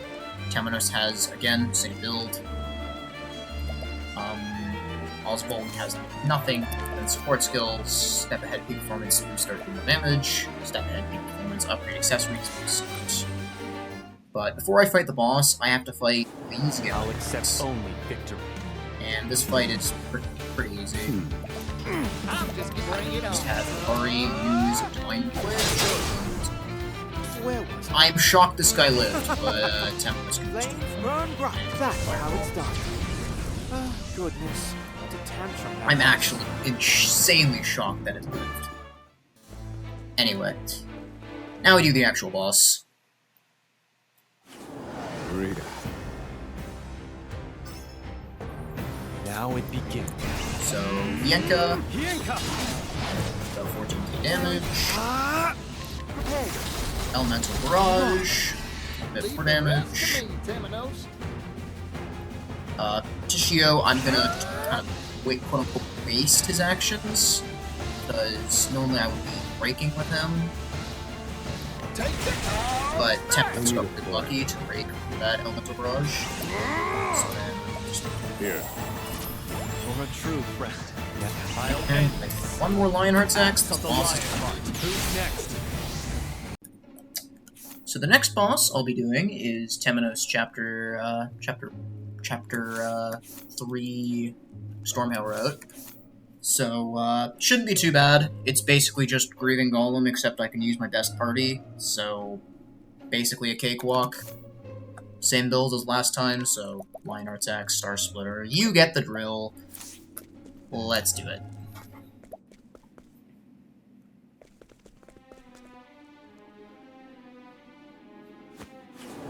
Stay your beak, Crow. Where? Tell me. Hey. Very good. Ready? Oh! I actually didn't realize Kyrie only had 5 shields. I thought she would have more than that. So that means that Throne actually just doesn't need to do Bring it anything. on. Which is kinda wild. I'm investing in you. I owe here. Yenka! I fight for axe on the line. This just feels like bullying, oh my god. There's no need for flattery. It'll rust. Anyway, the next boss are gonna be more interesting. So you might be wondering where I am. This is very much not where the next boss would be. And that is because the next boss will be the hardest boss that the hardest boss yet. And because of that, I need extra firepower. Giant's Club obtained. This thing gives, if you're not familiar with this item, it gives you a 30% buff to all of your physical attacks, which is going to be very, very useful for our next fight. So our next boss is going to be Glacius, and on this boss is finally where all that JP on that I was grinding up with the Arrow of Fortune strat comes in handy. I can learn Aver's Reckoning, so I now need the stuff to actually boost that. So I want a Dazzling Tiara,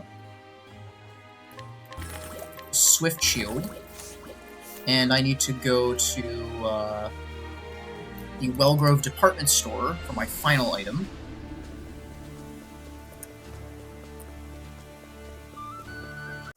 So the second thing I need, the final thing I need is in the Wellgrove Department Store, and I can unlock it by bribing this guy to unlock new weapons for sale in the shop.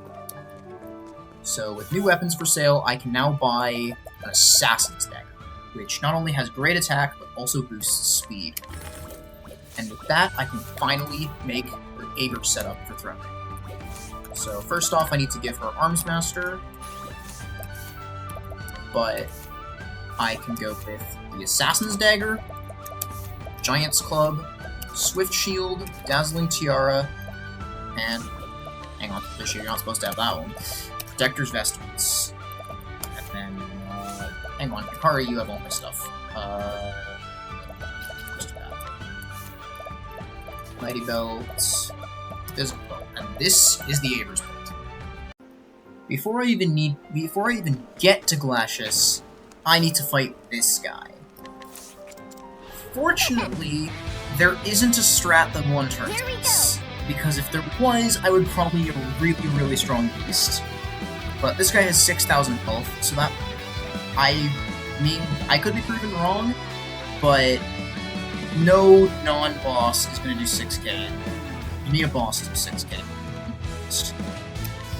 So instead, I'm just going to compensate by just doing this. So I'll use a Thunder Soul Stone here, and then I'll summon Tera.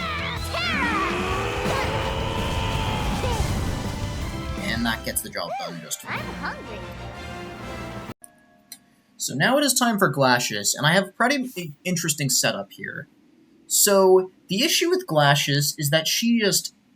Not only do I need to capture her, but she has a large amount of shields, and I can't even bring Hikari to the fight. Unless I either have to choose between bringing Hikari or Throne.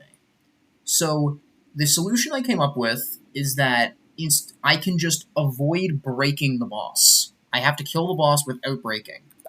So, to do that, I'm going to be using the same Temenos builds I've been using before, so the Elemental Augmenter plus Mental Belt, the Elemental Attack build.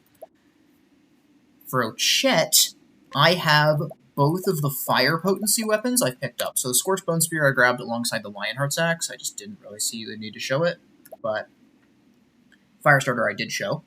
But these will increase the damage of my Soul Stones, of a Soul Stone. Partitio doesn't need any gear, and then Throne has the Aber's build that I was showing. I will show her support skills though. Upgrade accessories, deal more damage, peak performance, and step ahead. So, let's do Glacius.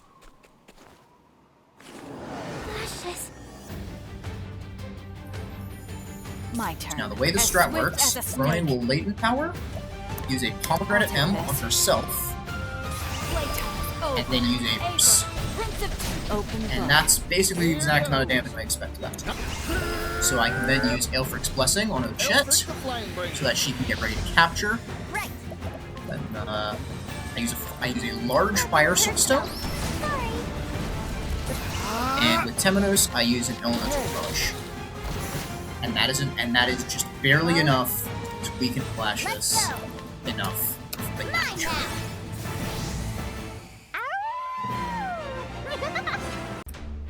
Now I'm gonna get a skill that I don't think it's gonna come up too much, but I think it's good to have, which is No Rest for the Weary on Hikari. Let's just quickly actually put the Mental Belt on top of the Victory Ring on him. But a quick Lionheart's Axe is very easy. Kill this guy, it's way For the overkill. pride, coup. But this skill is very similar to Hienka, where it lets me take an extra action at the end of the turn.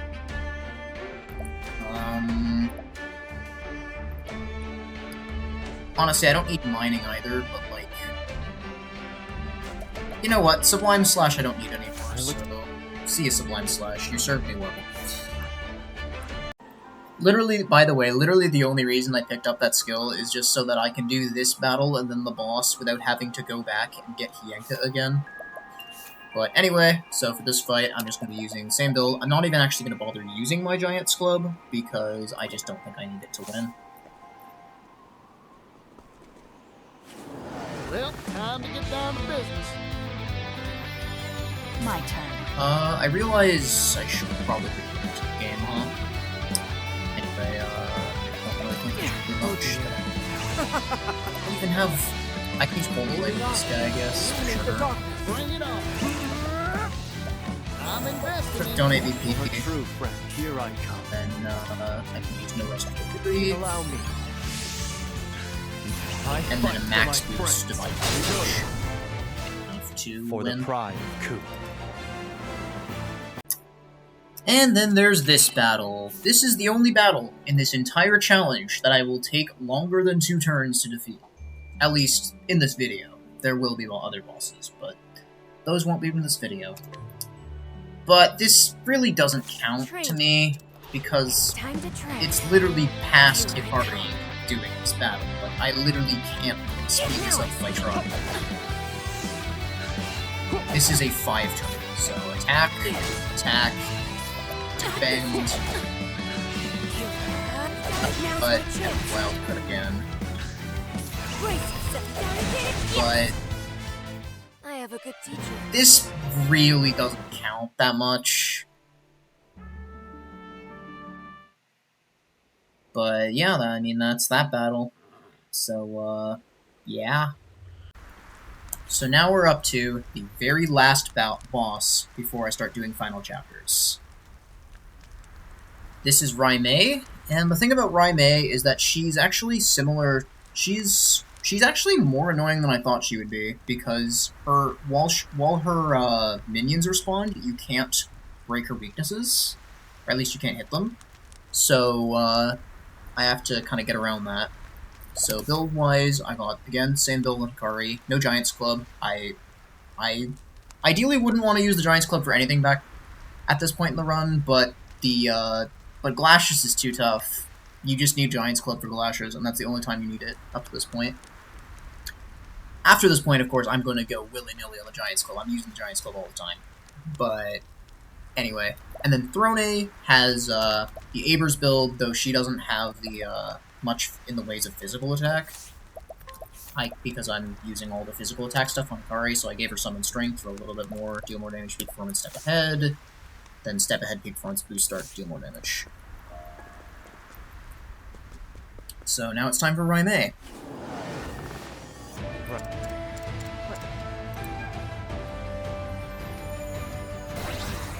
So as you can see, her weaknesses are marked.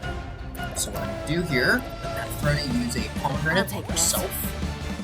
My turn. Hikari is going to Yenka. Bonus damage. Where was I? That looked like he didn't have the Star Splitter equipped. Anyway, I think it's fine. Temenos power and use the... I forgot to mention he has the double tomahawk equipped. Take that now. 4 times. Here goes. Partitio will use Ilfric's Blessing on Rone here. What to do? Rone uses Aber's Reckoning, kill the ads and do a good amount of damage to the boss, and then do 3 sword attacks. And then with Lionheart's axe, there goes Raimei. For the pride of Coup. Now that I'm level 40 and have a Giants Club, I can finally do something that I've been waiting for this entire challenge. So, and that is the Tourney Champion quest to get the Champion's Belt. So, I can, so with this Throne build here, so Giants Club, Lionheart's Axe, the armor does not matter, Physical Belt, Mighty Belt, and then boost start, deal more damage, peak performance, step ahead, I can now do this quest. Completing this quest enters you into a battle with Uranus, Allow me to light who you is up. a very powerful one-on-one fight. What to do? And with this build, I can now latent power, Open. use armor corrosive, and do that. And I And win. so it goes. And people land protect. So, what makes this fight special is that I can actually repeat this. So, after completing the quest, regardless if you win the fight the first time or not, you can go and just select Fight Uranus in the arena, and then select who you want to fight with. The only reason I had to cut the video is because Ready when you are. latent again. But, again, My watch me. just latent power, You're armor open. corrosive, and Lionheart's Axe for the kill. Axe of the Lionheart. Who's next? All tidied up. And that gets me my second Champion's Belt, and I'm going to do this once more for a third. So, now I get to move on. Now with our Champion's Belt, I can now move on to my final chapters. To doing final chapters. And it might seem a little weird to do Agnea's final chapter first, but trust me, it's actually the best one. But it actually is the best one here. I forgot to show the builds. Because selecting this chapter immediately enters you into a battle. So for me, I guess I can use Swift Step here. Don't blame. Speed buff's nice. Issue I now have full power on, so I can just latent this. I think it's probably a little bit overkill to use Abers on these guys, but like, Kara doesn't really have much else AoE, so Abers will have to do. Who's next? All Pretty good. tidied up. Just a bit more damage than I needed. Okay, so for our first final chapter, I'll show you the builds, because I forgot to show you last time. But they basically stay the same. So Agnea's Merchant doesn't... I think she was Inventor before, but it doesn't really matter. I just realized I actually need Merchant for the boss. Temenos is his standard build. Scholar, Elemental Attack Boost, that sort of thing. Partitio is Cleric. And Throne is Arms Master, now with Lionheart's Axe, Giant's Club, Swift Shield. So the armor actually doesn't matter here, but 2 Champion's Belts is what's important. Lionheart's Axe, Giant's Club. I do have the speed gear, so I'm actually going to use Abers on one of the bosses. It doesn't matter at all, but And the build, step ahead, upgrade accessories, deal more damage, and beat performance.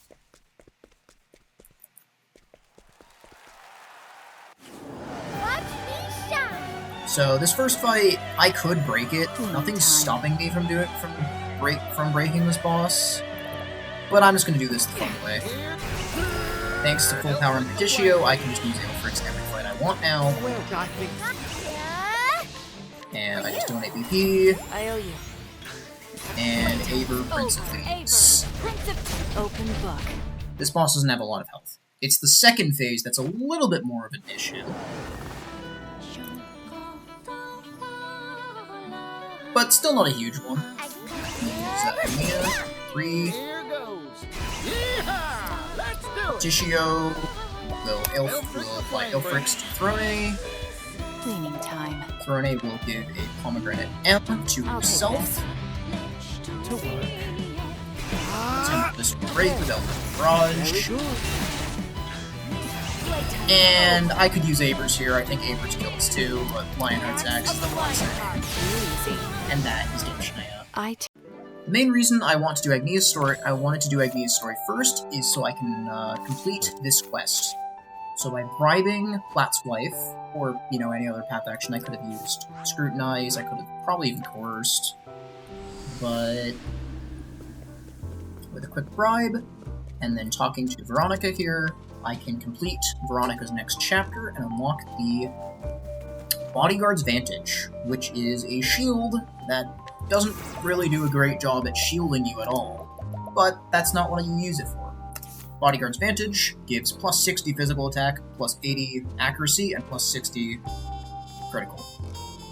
The extra physical attack it may not look that big, but just think about it. It's a better Mighty build that doesn't take up an accessory slot. And it is the exact damage boost I need for what I'm about to do next. So, my next plan is I want to do Hikari's final chapter. The Battle-Tested Blade is a really powerful damage increase that will help for the rest of the run. The only problem is Shadow Hikari. Shadow Hikari is really tough, has lots of health, has a cutscene that you need to skip, and needs to be killed in 2 turns. So Baiting Orb and then the strongest skill you have available. And said strong skill likely won't even have peak performance available to me. There's only one skill that I can use on Hikari that could get the job done here. Well, technically 2. The other is Chimera, but Chimera is only accessible in Coup, and I'll leave that as an exercise to the viewer as to why that isn't possible. But the other skill is Mythical Boar. However, this NPC is really tough, so I need a good build to kill him. So I need a Star Splitter, Lionheart's Axe, Giant's Club, Bodyguard's Vantage, Victory Ring Champion's Belt. Notably, I don't actually have deal more damage on him. It turns out it's actually optimal to not use deal more On damage. your guard. So, to get the kill My turn. is single boost Tienka Been exposed. and single boost Lionheart's Of the Axe, Lionheart. Who's next? and that wins. For the pride of Coup. You And now we have Mythical Boar. I'll put it over. I look See you. forward to And as a bonus, we can get the Mythical Horn, which will be useful for making Tin Horn, which probably won't help, but it's a thing. To power up my new learned skill, I need to pick up some additional items. So the first one is from the Shipwreck of the Empress, and that will be the Lost Tribe's Spear. I suggest you get out of my way. ready. Oh, right, I just remembered why, I was wondering why the Hienka was doing less damage than when I was calculating it, but I realized I was calculating it, so here's a Lost Tribe Spear. And I guess while we're here, we might as well pick up the Rusty Dagger as well. But when I was calculating the Hienka, I was using Lost Tribe's Blade, which I don't think it ended up mattering, but Star Splitter ended up getting enough to get the job done anyway, so it's fine. So, there we go. And then the next thing I need more SP boosting gear. Because Mythical Boar drains all your SP, so you need and the more SP it drains, the more damage it does. So the way I'm going to do that, I'm gonna bribe this guy, and that allows me to buy an Art of Disguise right here, which gives plus 9 EXP. So now we're going to do the absolute gauntlet that is Hikari's final chapter. And the builds that we're using for this, so Throne has, oh, almost forgot this again. So she has Lionheart's Axe and Giant's Club. The dagger doesn't really matter, but sure, I guess she can have it. Our critical boosting gear and 2 Champions Belts. Hikari has the Star Splitter, Lost Tribes Spear, Victory Ring Champions Belt, and Bodyguard's Vantage, and these 2 SP boosting gear.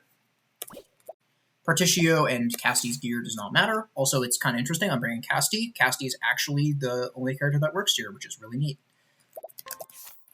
So, build-wise, Castti isn't too important. Partitio has Step Ahead and Full Power. Hikari has Step Ahead, Upgrade Accessories, Boost Start, and Deal More Damage. So he doesn't have peak performance, notably. And that is simply because on the Shadow Hikari fight, he can take damage before he gets a chance to do really much of anything damage-wise, so there's no guarantee that I can actually have access to it. And Throne has Step Ahead, Peak Performance, Deal More Damage, and then Full Power, because I actually need to be using Latent Power on multiple of these fights. So, we switch to Knight, and let's go do it. So, there are 2 perks of bringing Castti. The first perk is that she has another way to access Vide. I'll just quickly set up an Armor Corrosive here. You're open. And Cassti's Concoct actually has this Forget Me effect, which is the exact same as a Bathing Orb. So if I use this, I can do the same thing as a Bathing Orb. Partitio has Latent, so Full Power, so we can Latent and Blessing. Here I come. And then Hikari can use Precise Shot to strike. I've got it. Time to strike. Watch. Now Throne can use her Latent I'll take this. to Pomegranate herself, or use Oh, Art's Axe. Axe of the Lionheart. Who's next? All tidied up. And the next boss is basically, again, same thing. Slightly different, but same thing. But these aren't the 2 interesting bosses. These are the easy 2. These also aren't really the reason I need Castti. I need Castti for... the main reason I need Castti is for the last boss. Anyway, so Elfric's Blessing on the Throne again. Again, same old song. So Elfric's Blessing, You're Armor open. Corrosive. Only this time the weaknesses are different. So I use... I'm sorry.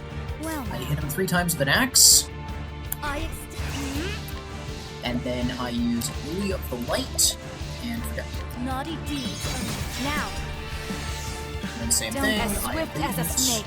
I'll take this. Pomegranate M, playtime. Oh, And then Axe of the Lionheart's Axe. Lionheart. Who's next? And so it goes. So then the third fight is against Shadow Hikari. And this is the fun one. The issue about this fight is you can 2-turn it. Prepare yourself. So the way you get the 2-turn is you use Prey must be Baiting Orb. And see, peak performance is no longer active. With a Baiting Orb, I can now skip the cutscene, assuming I can kill him in 1 skill. And the only skill that can do it, like, I'm pretty sure I checked limb from limb and it does not do a great job of this. I fight The for my only friends. skill is Mythical freaking More. Allow me. The, Farewell, imposter. by the way, that boss was not weak to Mythical More. It just does that much damage. So now in this fight, I will use Tienka to do a little bit of damage. Well, But this is the main reason I want Castti. Because Castti can... I use Latent with Castti when I wasn't supposed to. It doesn't matter, but Time for your rip next. the confusions. What to Anyway. do? So, Throne can't armor corrosive, You're open. Yeehaw! Don't and underestimate Partitio will me. latent and use Elfric the Flame Elfric's Bringer. Blessing again. Now So now Hikari can break the boss, or can help break the boss with my Grotesque blade Flash. sings. Ready? And now, As swift as a snake. Throne, I can 6-fold strike to finish the My playtime is over. and her Zax to kill. Who's next? I take And with what that, I want. arguably the hardest final chapter in the run has been defeated. And with that, I can get my battle-tested blade. So with Hikari's final chapter defeated, I can now get the battle-tested blade, which gives yet another 30% boost to my physical attacks. I'm going to be using this for basically the rest of the run. Now that I'm in Lost Seed, I might as well just pick up this Moon Eater, which is a surprise tool that will help us later. So next up on the chopping block will be Claude. So, right, for Claude, I got the Aver's build on Throne, so the BT Blade, Zen's Dagger, Giant's Club, Drift Shield, Dazzling Tiara, Speed Boosting Gear, Champion's Belt. None of the others' gear really matters. Sport skill-wise, I can step ahead on these three. And Throne has upgrade accessories doing damage and performance, so let's do this. You're my... So this fight's pretty simple. First, we're going to concoct to use whatever we do here. And weeds. This will teach you. Yeehaw! Let's do it! Elfric the Flame Bringer. And use Elfrix to make sure that Ready? Rene acts after Castti has already I'll take this. taken the thing down, and Claude just is notorious for just not having a lot of health. So, see you, Claude. Who's next? Now that Throne's final chapter is complete, I can complete the side quest Mira and the Elderly Guard's next chapter, and this will get us the Vengeful Knife, which is the best dagger in the game for Aver's Reckoning. Check out those stats. Partitio's final chapter is up next, and just in case you're curious, no, you cannot get a discount on the Steam Engine purchase. But anyway, here's the build. So we got Vengeful Knife. We actually need the slight power boost. Not slight, it's actually a pretty good power boost, but we need the power boost from this to defeat Rock with this build. But everything else is basically the same as last time, so let's get going. Well, time to get down to business. Bring it. Yeehaw! So we start off with an Elfric's Blessing. Elfric the Flame Bringer. What to do? Throne can again use a pomegranate on I'll herself, take this. and then this time Castti will concoct and use Sticky Flower and Forget Me Do. So the Sticky Flower is to reduce speed to increase my crit rate, because my crit rate is just a little too low to always get a crit on this, and I need the crit. Anyway, Sorry, but I will with that said, see ya, Rock. Easy.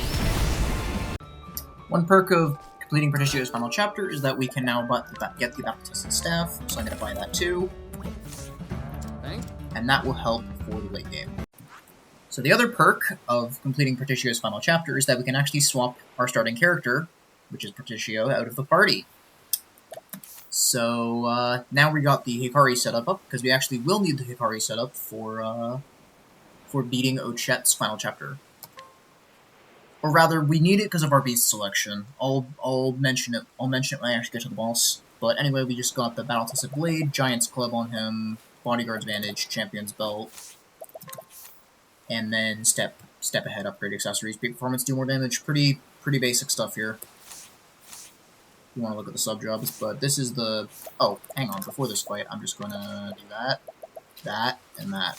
Because only Hikari needs to do anything for these fights.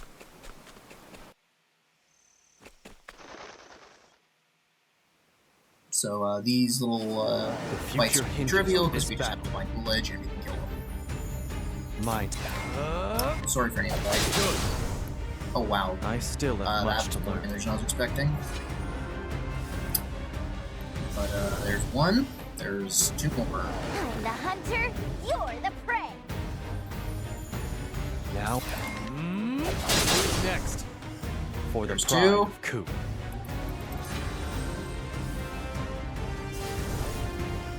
And one more. I'm getting tingles.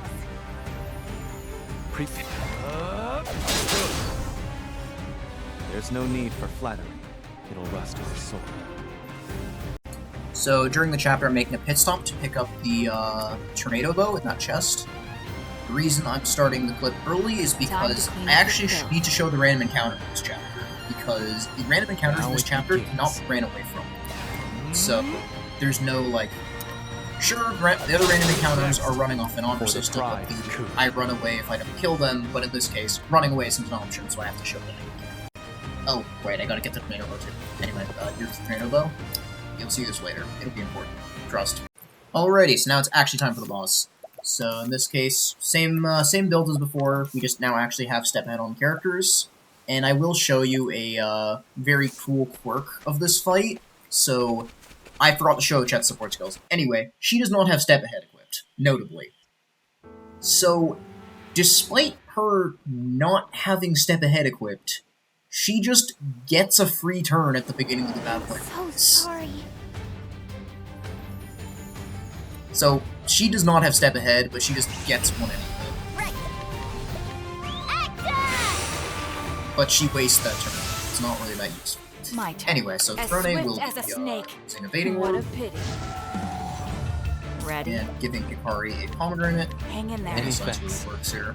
Or rather, I Now need it to begins. I'll keep my So, friends. I can use Hienka here to shave 2 shields, You've been exposed. and then Lady Power Elemental Barrage, get the other 5. So, Here I the come. thing about this fight is that depending on which animal companion you pick, you get a different fight.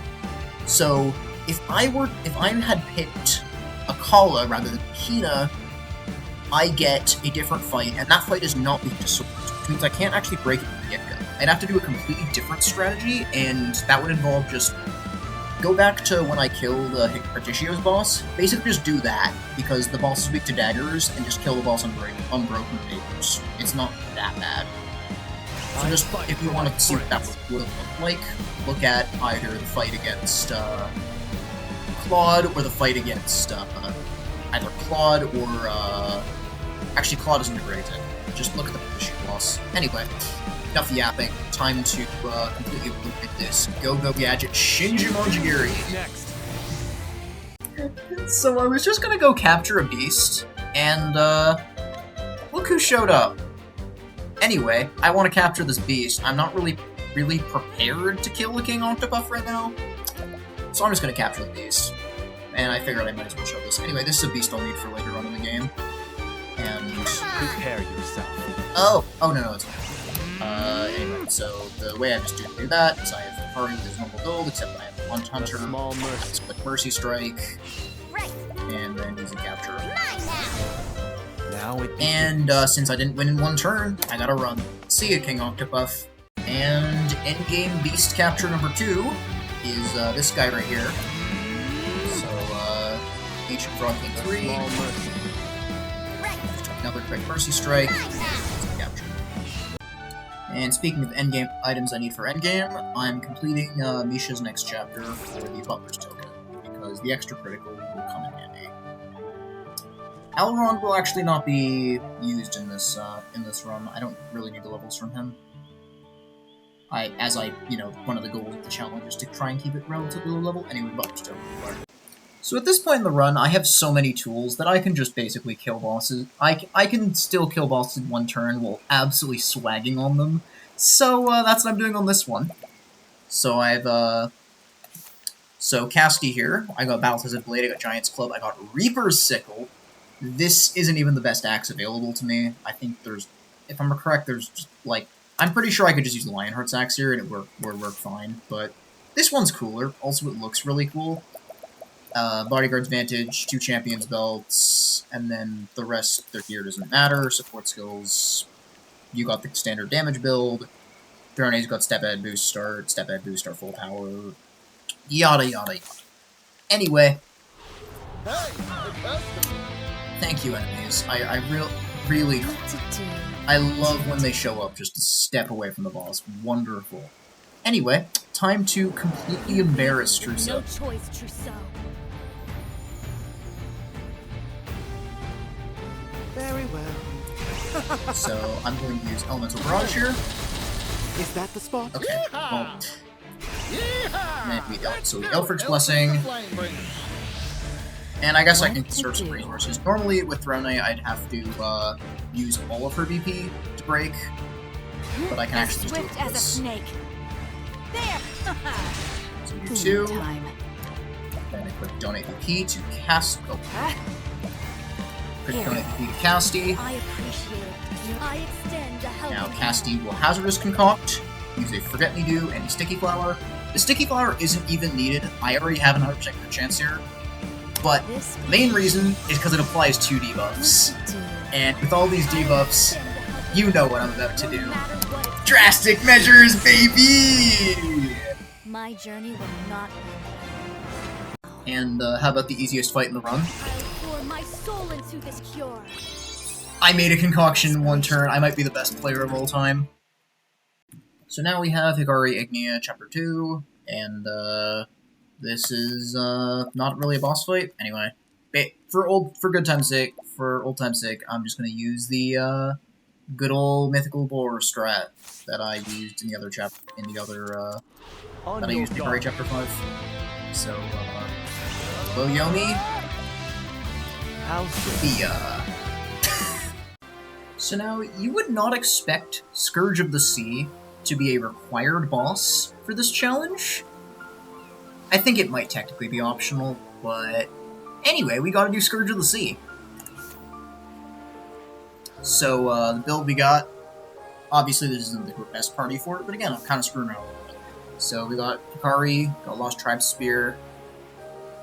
He's actually Hunter, not Arms Master, whatever. I don't think I need Arms Master for this. And Partitio is Warrior, and one thing I missed on him is he needs a Unerring Necklace to hit. He's over-leveled, but who cares? He's not doing damage. I ask. So, this guy's got 12 I'm shields. getting one. So, this is why we want Career. Four My turn. shields. I won't So now be this afraid. is... I guess I could use this, sure. That's way more damage than I thought. Anyway, Temenos is the last 5, Mom, Well, and now Castti. Give Hikari some BP, time as well as Exactly. physical attack buff. Prepare yourself. And we have options here. I could probably use Shinji Launch here. I fight for my friends. That isn't... This is How's this? There's no need for flattery. Mythical Boar. There we go. Scourge of the Sea is down. And naturally, the reason that Scourge of the Sea is a required boss is because we actually need Arcanist. So, shout out to Arcanist. And if you're wondering what I need Arcanist for, I need Arcanist for this. These Osvald mugs. So I currently have him with a triple potency fire build, and then full power, boost, start, peak performance, step ahead. Oh wait, where's your price of power? Don't worry, I have it. No, it'll be needed for one of these. I like my odds. But I just don't have it equipped because I can use these guys. I've seen worse, And man. double SP consumption is a little annoying. It does mean I need to use like 1 plum. Step ahead is literally doing nothing here because I'm killing in 1 turn anyway. But I don't care. I like my odds. It's extra swag if you hold it step ahead turn. See ya. How weak. I've gained valuable insight. So that's 2.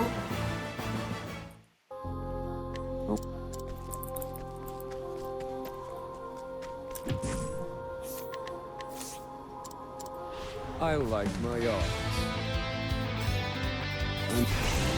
Again, sorry for any lag. You're finished. That's 3. Study harder. And then this 4th one is actually weak enough that I don't even need latent power for I it. like my odds. So, How weak. there you go. I've gained So now what I needed, Arcanette for is this 5th one. So I'm going to swap out this, deal more damage, and swap out full power for price of power. So, because this guy has 12k health, and I would not be able to kill him. I don't have enough damage to kill him without price of power. Just ignore the fact that this guy's weak to ice, and if I was using the triple ice build, I could just kill him without price of power. But needing price of power was cool, okay? Don't sue me. So now it is time to fight Harvey. So first I'll just show the builds. Osvald's a bit underleveled, but I promise you, it will not matter. So Osvald has Firestarter, Scorchbone Spear, Moon Eater to increase his fire damage. He's got Battle Test Staff for elemental attack. Then he's kind of just got my elemental attack gear. He's got Step Ahead, Price of Power, Peak Performance, do more damage. Oh right, the other guys' gears don't matter. And then this is just kind of Step Ahead, Boost, Start, Full Power. You know the... Anyway. Harvey is not an immediate fight, because he's got minions first, but these are not going to be an issue. Fire. A weak. As you can see. Oh hey, Osvald. Doesn't matter. Level 35 Osvald still gets the skill. But now it's time for Harvey. So, my original strategy for this fight involved breaking, My turn. but it turns out breaking is for losers. Watch me. So, first off, I'm going to use a Pomegranate M on Osvald. Hang in Throne there. A. Tide is turning. Then I'm going to Evading Orb. What a pity. Boosting that is literally much no Let's actual talk, benefit from it. Harvey. Let's talk Harvey, I agree. Osvald uses Advanced Magic on himself. To work. Temenos uses Critical Scope. Fascinating. Partitio uses Aelfric's Blessing on Osvald. And now it's time. Calculations complete. No, that's not the voice line I want. Harvey! That's the one I want. Reduce See ya. them to ash. A week. I've gained valuable insight. So the initial plan... Well, I want to use Osvald as my damage dealer against Kaldena as well, because I thought it would be cool. But it turns out that for me to do the same strat that I can do against I did against Harvey, I can't use fire damage, because Kaldena isn't weak to that. She is weak to ice though, so I'm going to pick up the Icy Axe right here. And the third piece of the puzzle is the Absolute Zero Bow, that I told myself I didn't need to pick up during Ochette's Chapter 3, because there's no way I'm going to be using ice damage, right? Well, turns out I need ice damage, so I'm going to pick it up. There's two other axes I could have picked up. I could have gone and done the Carnivorous Plant, who gives the Frost Axe, where I can get the... Well, the third option is the Battle-Tested Axe. I guess I could farm a 2% drop for that, but, like, that one's only... If I don't want to farm a 2% drop for that, I need to complete Temenos' story, and I'll leave that an exercise to the viewer as why I can't use... Look at that chest in that top left right there. That one contains the Absolute Zero Bow.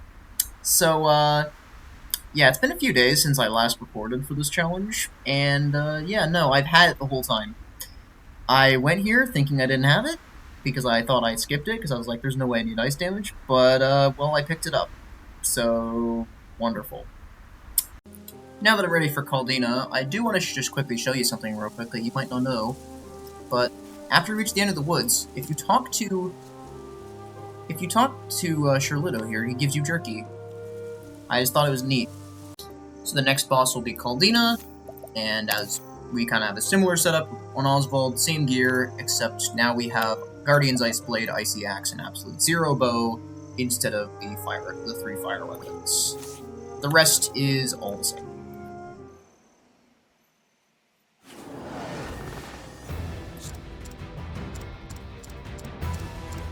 Okay, Kaldena, quit your yapping.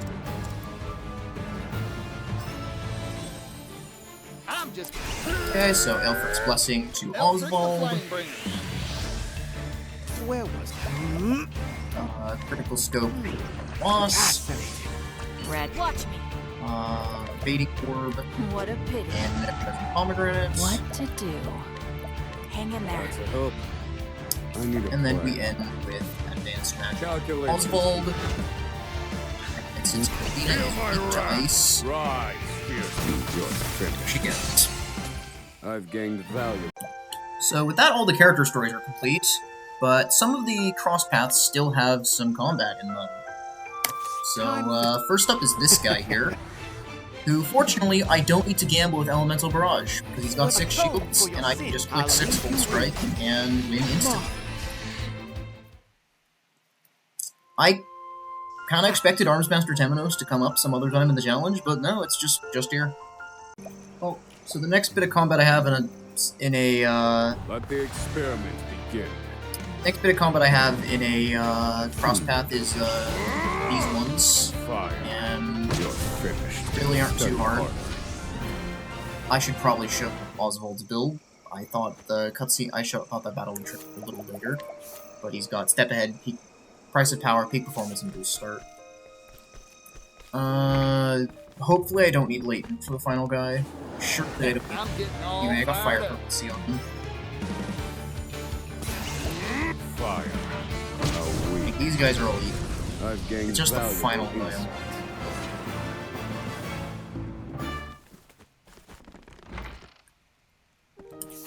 Okay.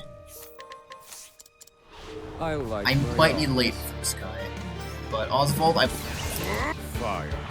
You're finished. I leave. Study harder. Thank you, Osvald. So now we're gonna do some optional bosses, and that give useful stuff. Some of them, at least, but this one's probably the single most useful optional boss in the run. It'll give us the Finisher's Clause. I've actually had like a self-imposed restriction on myself to not use these unless they were absolutely necessary, but we're gonna need them for the endgame, so I'm picking them up now. I am glad that Osvald is my damage dealer that isn't overleveled for this. Then again, Osvald's been dealing crazy damage, so it's not gonna matter. I like my odds. He doesn't even have latent right now, and I know he doesn't need it. Now So, we just then. same old. Advanced magic, Galefric's Blessing. So I don't need to use Baiting Orb here, so I can make Tide is turning. Critical Scope, and then we just Firestorm. Reduce them to ash. You're finished. And that is how we can get our Finisher's Clause. I mean, we also unlocked Galdera from this, but that's when we to go. Okay, come on. You get it. Thank you. And you know what? Dreadwolf's a fun fight anyway. So let's go do Dreadwolf. So build-wise, I got Hikari here. Pretty if you've been watching this video, you know this build. Pretty common. He's just running Arcanist because I want Throne and Armsmaster for this fight. Throne's kind of got the leftovers on the gear. She doesn't actually have enough crit to land crits, but that's fine. Throne's got boost start, do more damage, peak performance, step ahead, and then kind of the rest just have basically standard damage ones. Anyway, you've seen this stuff before. Anyway, you haven't seen how this fight's going. Lighten your load. What to do? So Cassti's going to concoct 4 BP to everyone. Time for your medicine.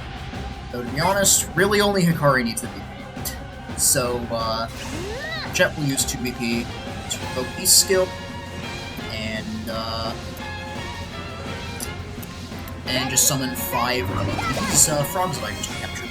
Wow, I did not expect those frogs to do as much damage as they did. Huh.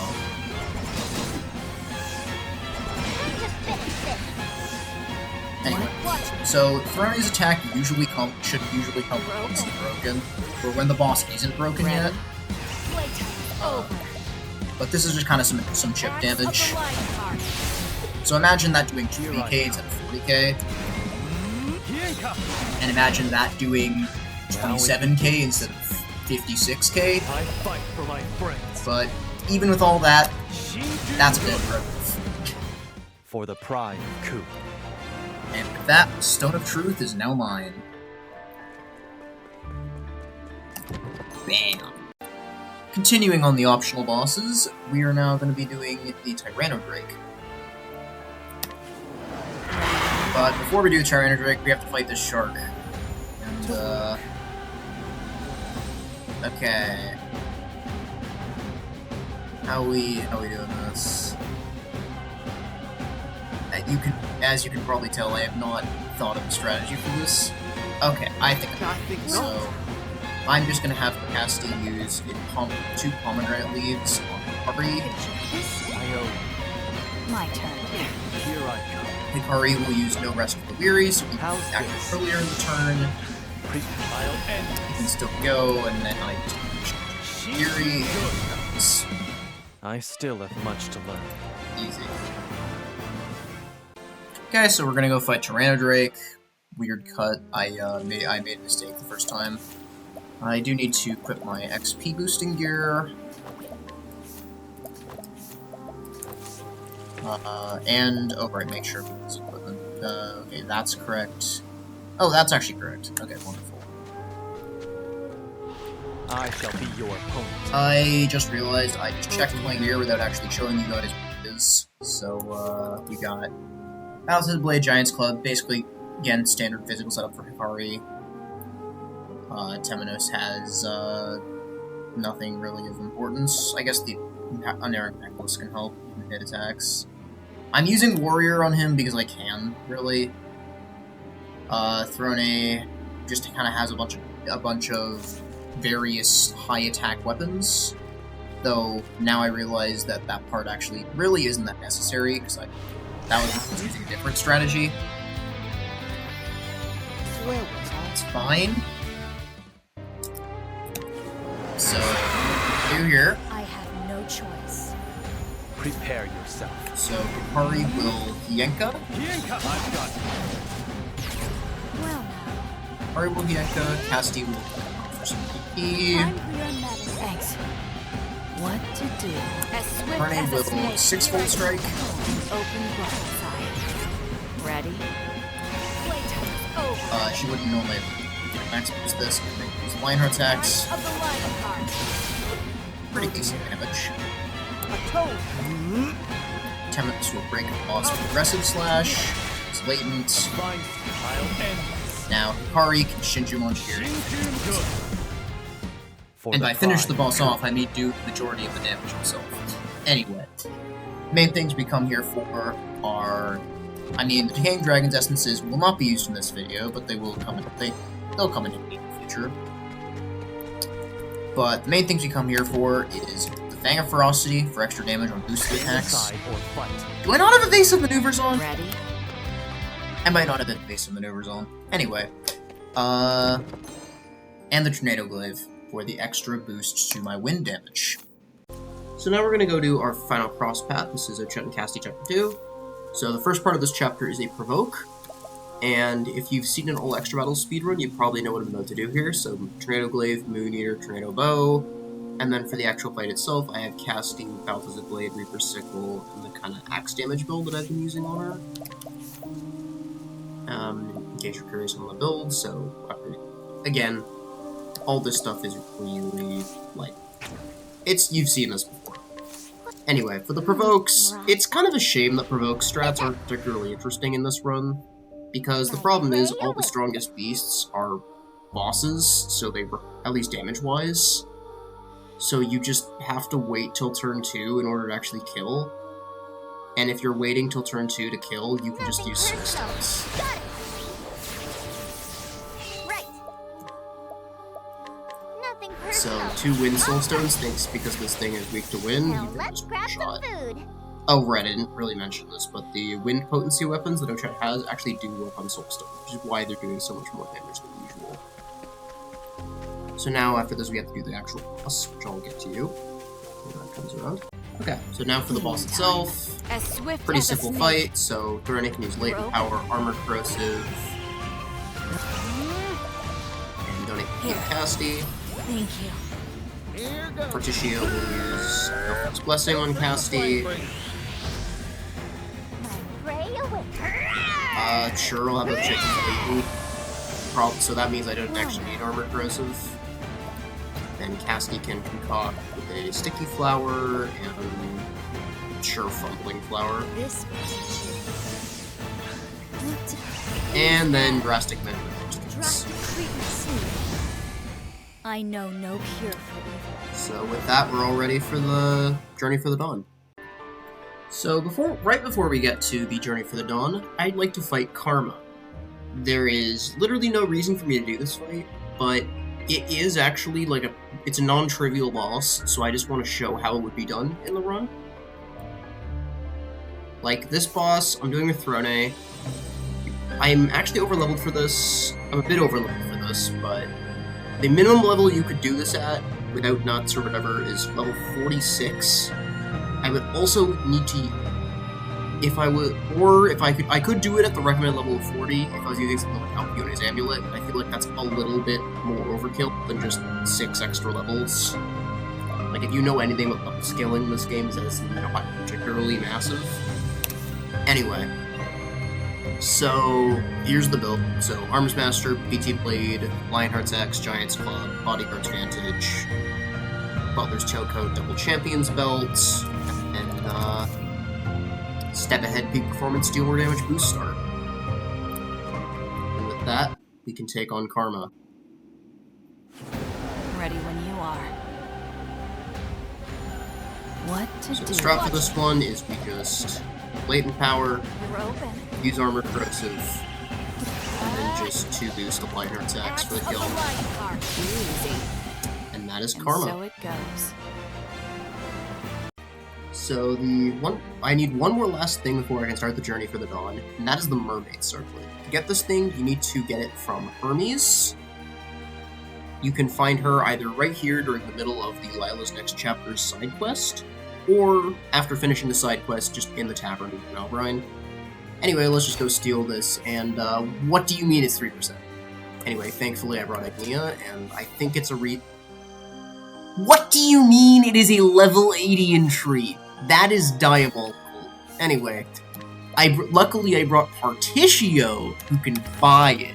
Anyway, Mermaid Circlet acquired. This thing is like barely better than the Ancient Circlet, but I need it. So now it's finally time. We're starting the Journey for the Dawn. I still haven't done 5-tier tower yet, and I will be doing that for the end of the run. It's just, I'd rather not overlevel the Journey for the Dawn bosses. So, yeah, we're doing that first. Anyway, so, there's a introductory battle. Hikari's got Battle-Tested Blade. Rest of his build is pretty standard. Rest of his build is pretty standard, so nothing really special here. He's the only one that's step ahead. I mean, it's not like this is a particularly difficult fight anyways, so, yeah. Like, oh no, generic shadow monsters. The horror. Okay, wow, why are there like 10 million cutscenes? Please. I'll accept only victory. Prepare. Okay, just simple glitch, and we win. So, continuing in the theme that I'm just going to be killing the bosses in whichever way, in, you know, just whatever way I think is coolest, I'm going to be using the Temenos nuke strat on Arcanette here.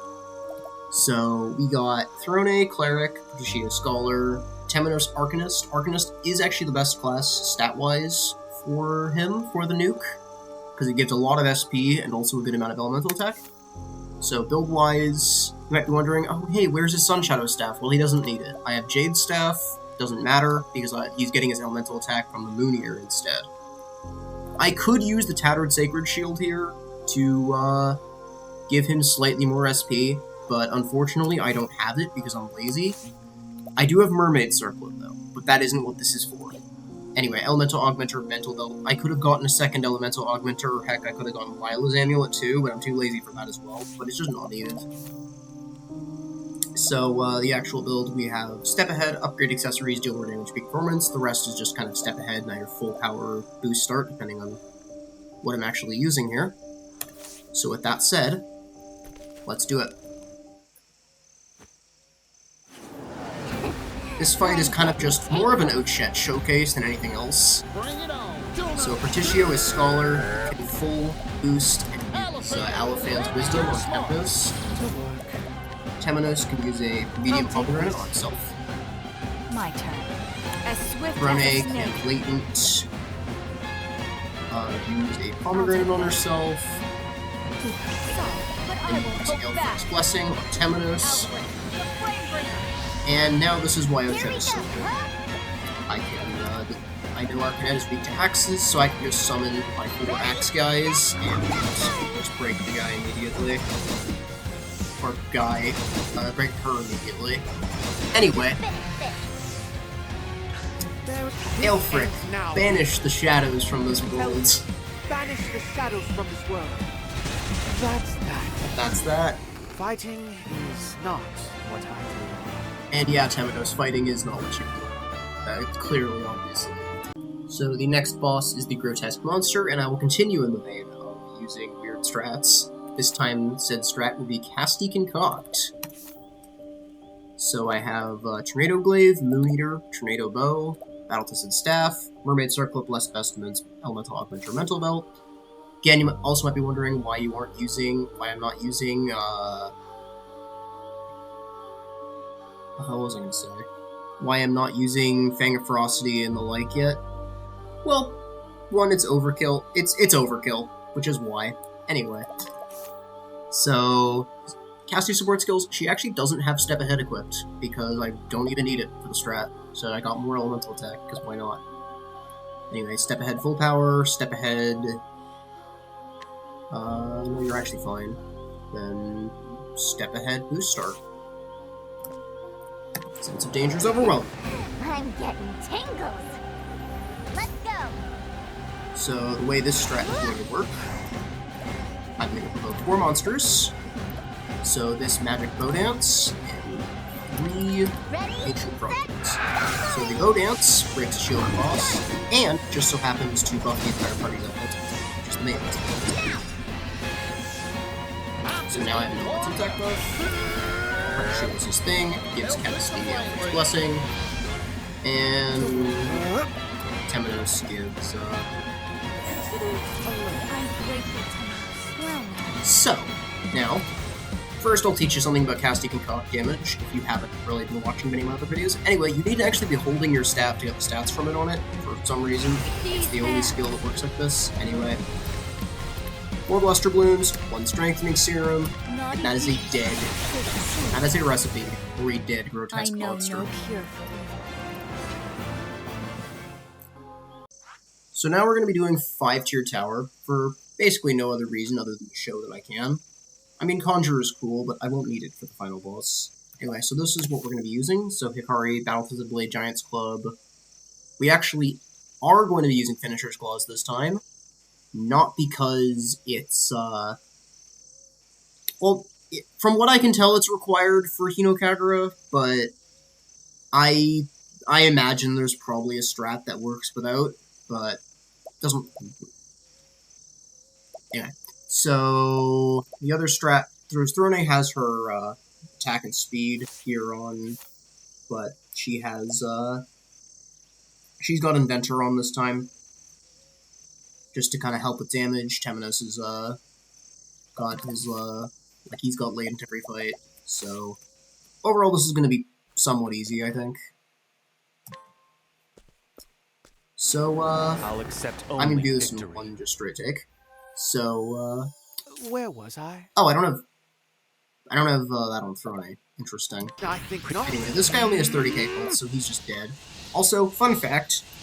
You might see this guy's name and be like, why is it Geken? That's really weird. Well, there's actually supposed to be an O with an accent, so it's supposed to be Goken.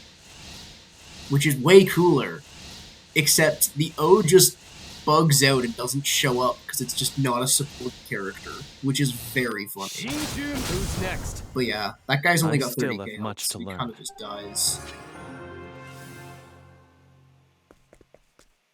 Hang on.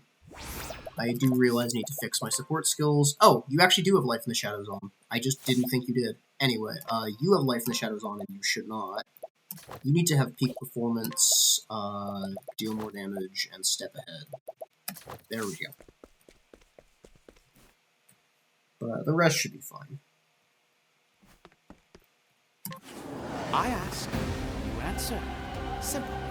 So this next guy's got more health, so I'm going to be using No Rest for Fury. Ready? And Hastening Hammer for some free damage. That's actually way more damage. What to do? I have a How talent much for common making relics do I have? 8 opportunities, though. I should just put action to see, to be honest. Anyway, this guy doesn't have much. I think not. Can you tell that this wasn't There's planned? no need for flattery. The only fight you really need to commit here is the final one. So, yeah. I'm just gonna put Merchant on Castti. So I can just be more stingy with my concoct materials. Even though I have more money to do with. I have no choice. Well, now. So again, just donating I Hikari, For a true friend. My turn. You won't like Hastening this. Hammer, Chapter doesn't need to do anything. Well, I think not. And then normally he'd use Low Rest for the Fury to make sure the X out. fight for my friends. I still have much to learn. Another great part of this area is that it doubles as an XP farm, because I'll need a good amount of levels for Vide. Neither of us So now is this willing one, to back down. oh no, there's a second guy. My turn. So the counterplay to there I being two expect guys great things. Many thanks. is Shinjimon Jigiri, which I've already been using. You won't I like promise you this. Hinokagura is more interesting. I swear. I'll end this. Anyway. Again, I can use, No Rest for the Fury to act again, guaranteed. For the pride. Actually, I don't think he dies without that. Anyway, cool. He doesn't die without the hammer, which is neat. Anyway, so now Hinokagura is here, and she is going to be the hardest fight yet. And she is why I need Finisher's Claws in the first place.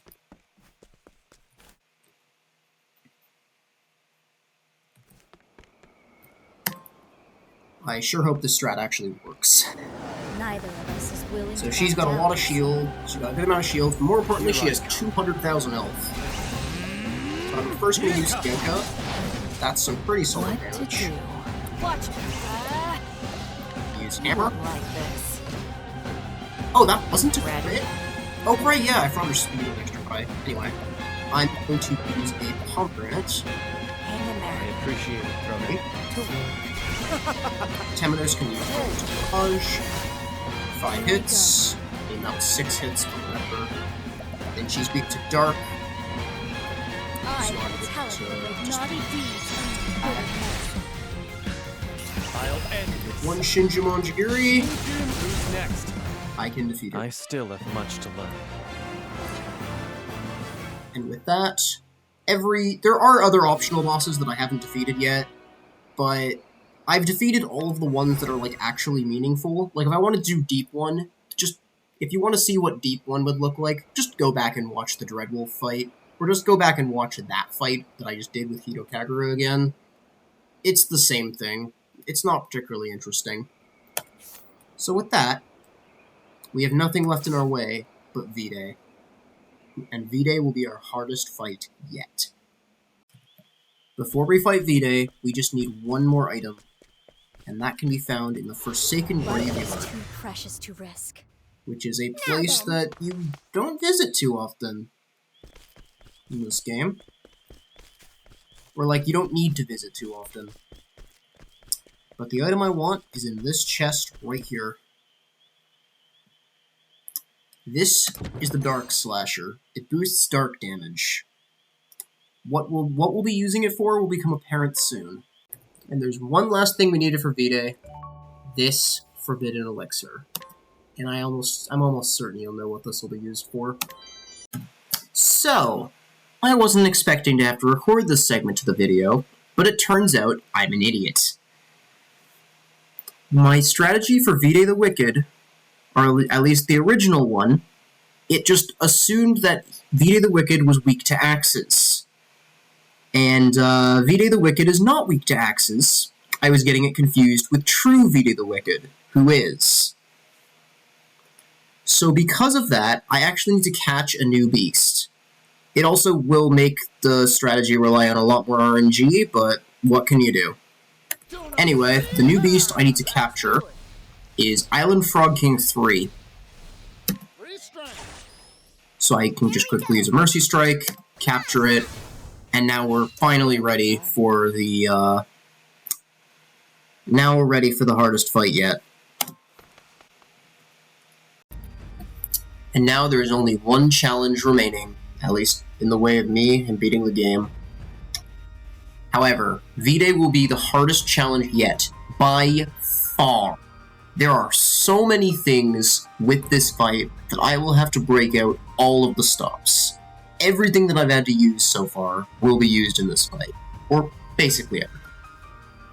And I also am going to have to break some of my own rules, because it's necessary.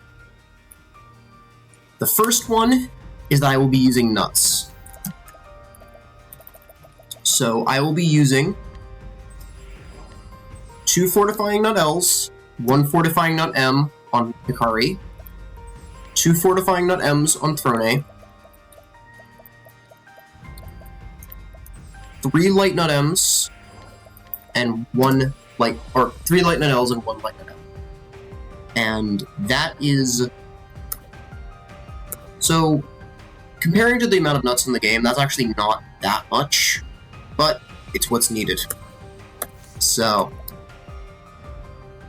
And technically speaking, if I was doing this at a higher, so the level I've chosen for I have chosen level 60 as my level cap for this fight. If I was doing it at a higher level, I actually wouldn't need any nuts at all.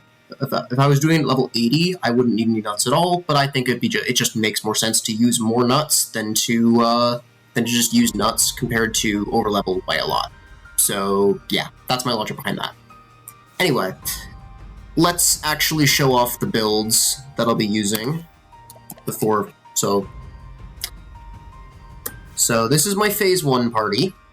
I got Hikari, Battle-Tested Blade, Giant's Club, Bodyguard's Vantage, so he's got his crit gear, Victory Ring, and Finisher's Claws. And then so he's got Step Ahead, Boost, Start, Peak Performance, deal more damage. So the reason he's Arms Master is just to save on nuts. Because Arms Master gives a physical attack boost, and that physical attack boost is given after nuts. So that would be... So it reduces the amount of nuts I need by a little bit, basically. And the rest it's not like the rest of the strategy really hurts that much for doing that, so it doesn't matter. So... The rest of these characters in Phase 1 are all support. So now I'm going to look at Phase 2. So Phase 2, the damage dealers will be Throne and Castti. So I'll first show Throne's gear. She has Vengeful Knife, then Swift Shield, Dazzling Tiara, Black Vestments, and then 2 Champions Belts. If Throne wouldn't have actually needed any of those nuts if I had a second Battle-Tested Blade, but I'd rather not grind a second Battle-Tested Blade because it's a 2% drop, so hence the nuts.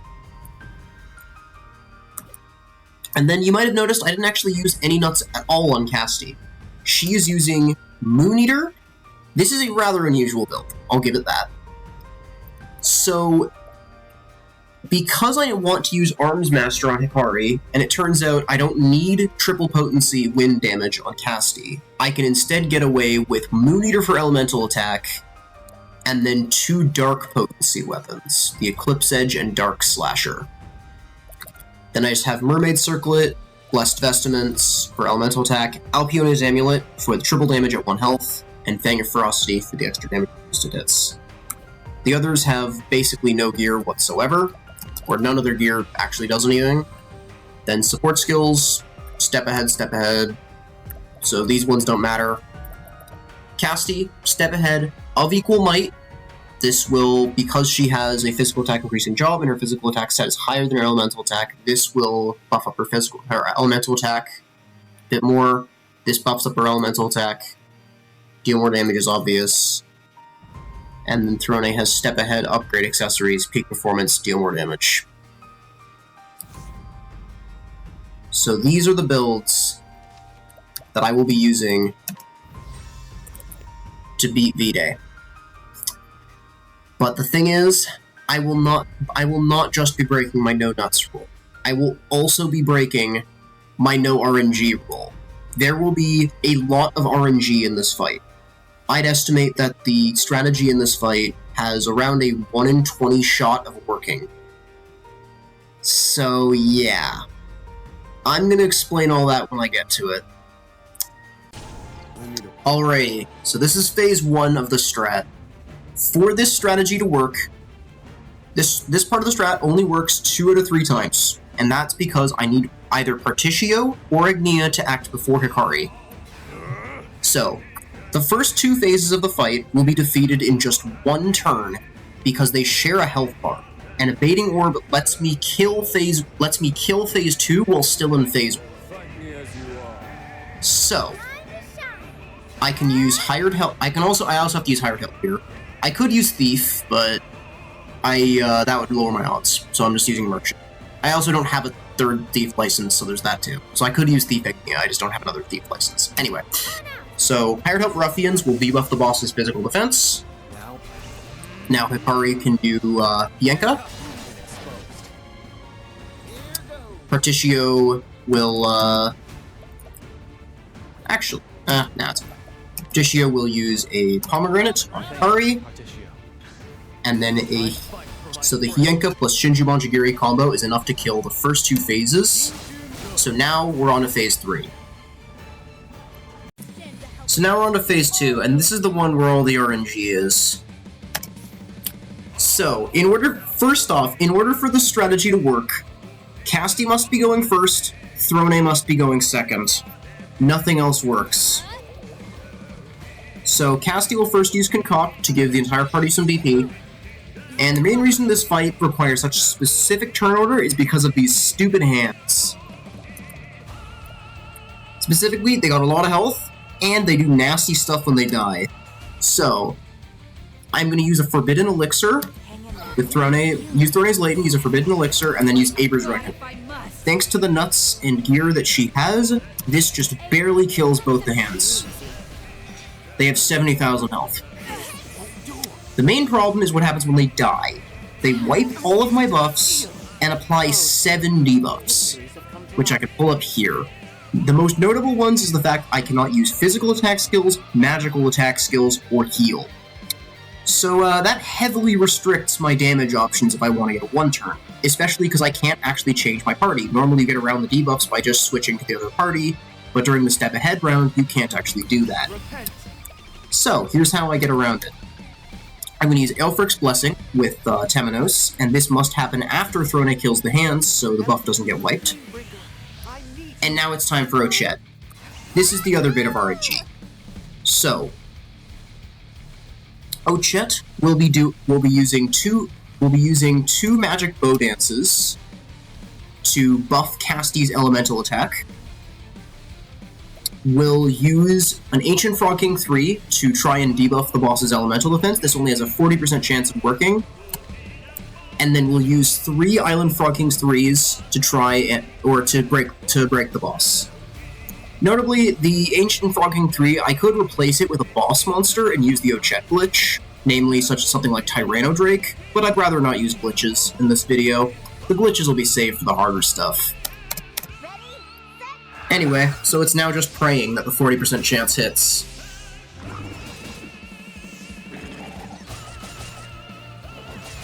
Thankfully, the Island Frog King 3 loves to hit, and oh my god, Ochette actually did. The beast actually friggin' hit. So the debuff has landed. So now, with Castti at 1 health and with Alpion's Amulet, I can switch to her dagger. And then the entire reason this works is that the only skill in the entire game that is both strong enough to kill Vide in one go, and that can actually be used, is Cassti's Concoct. So I use 4 Dark Lions, 1 Strength Serum. Oh, I said 4 Dark Lions and a Strengthening Serum. And with that, Vide is defeated, and the challenge run, at least for the base game, comes to a close. I hope you enjoyed watching, and in case you wanted to see the hardest bosses in the game, don't worry, those are coming up next. I'll see you in the next one.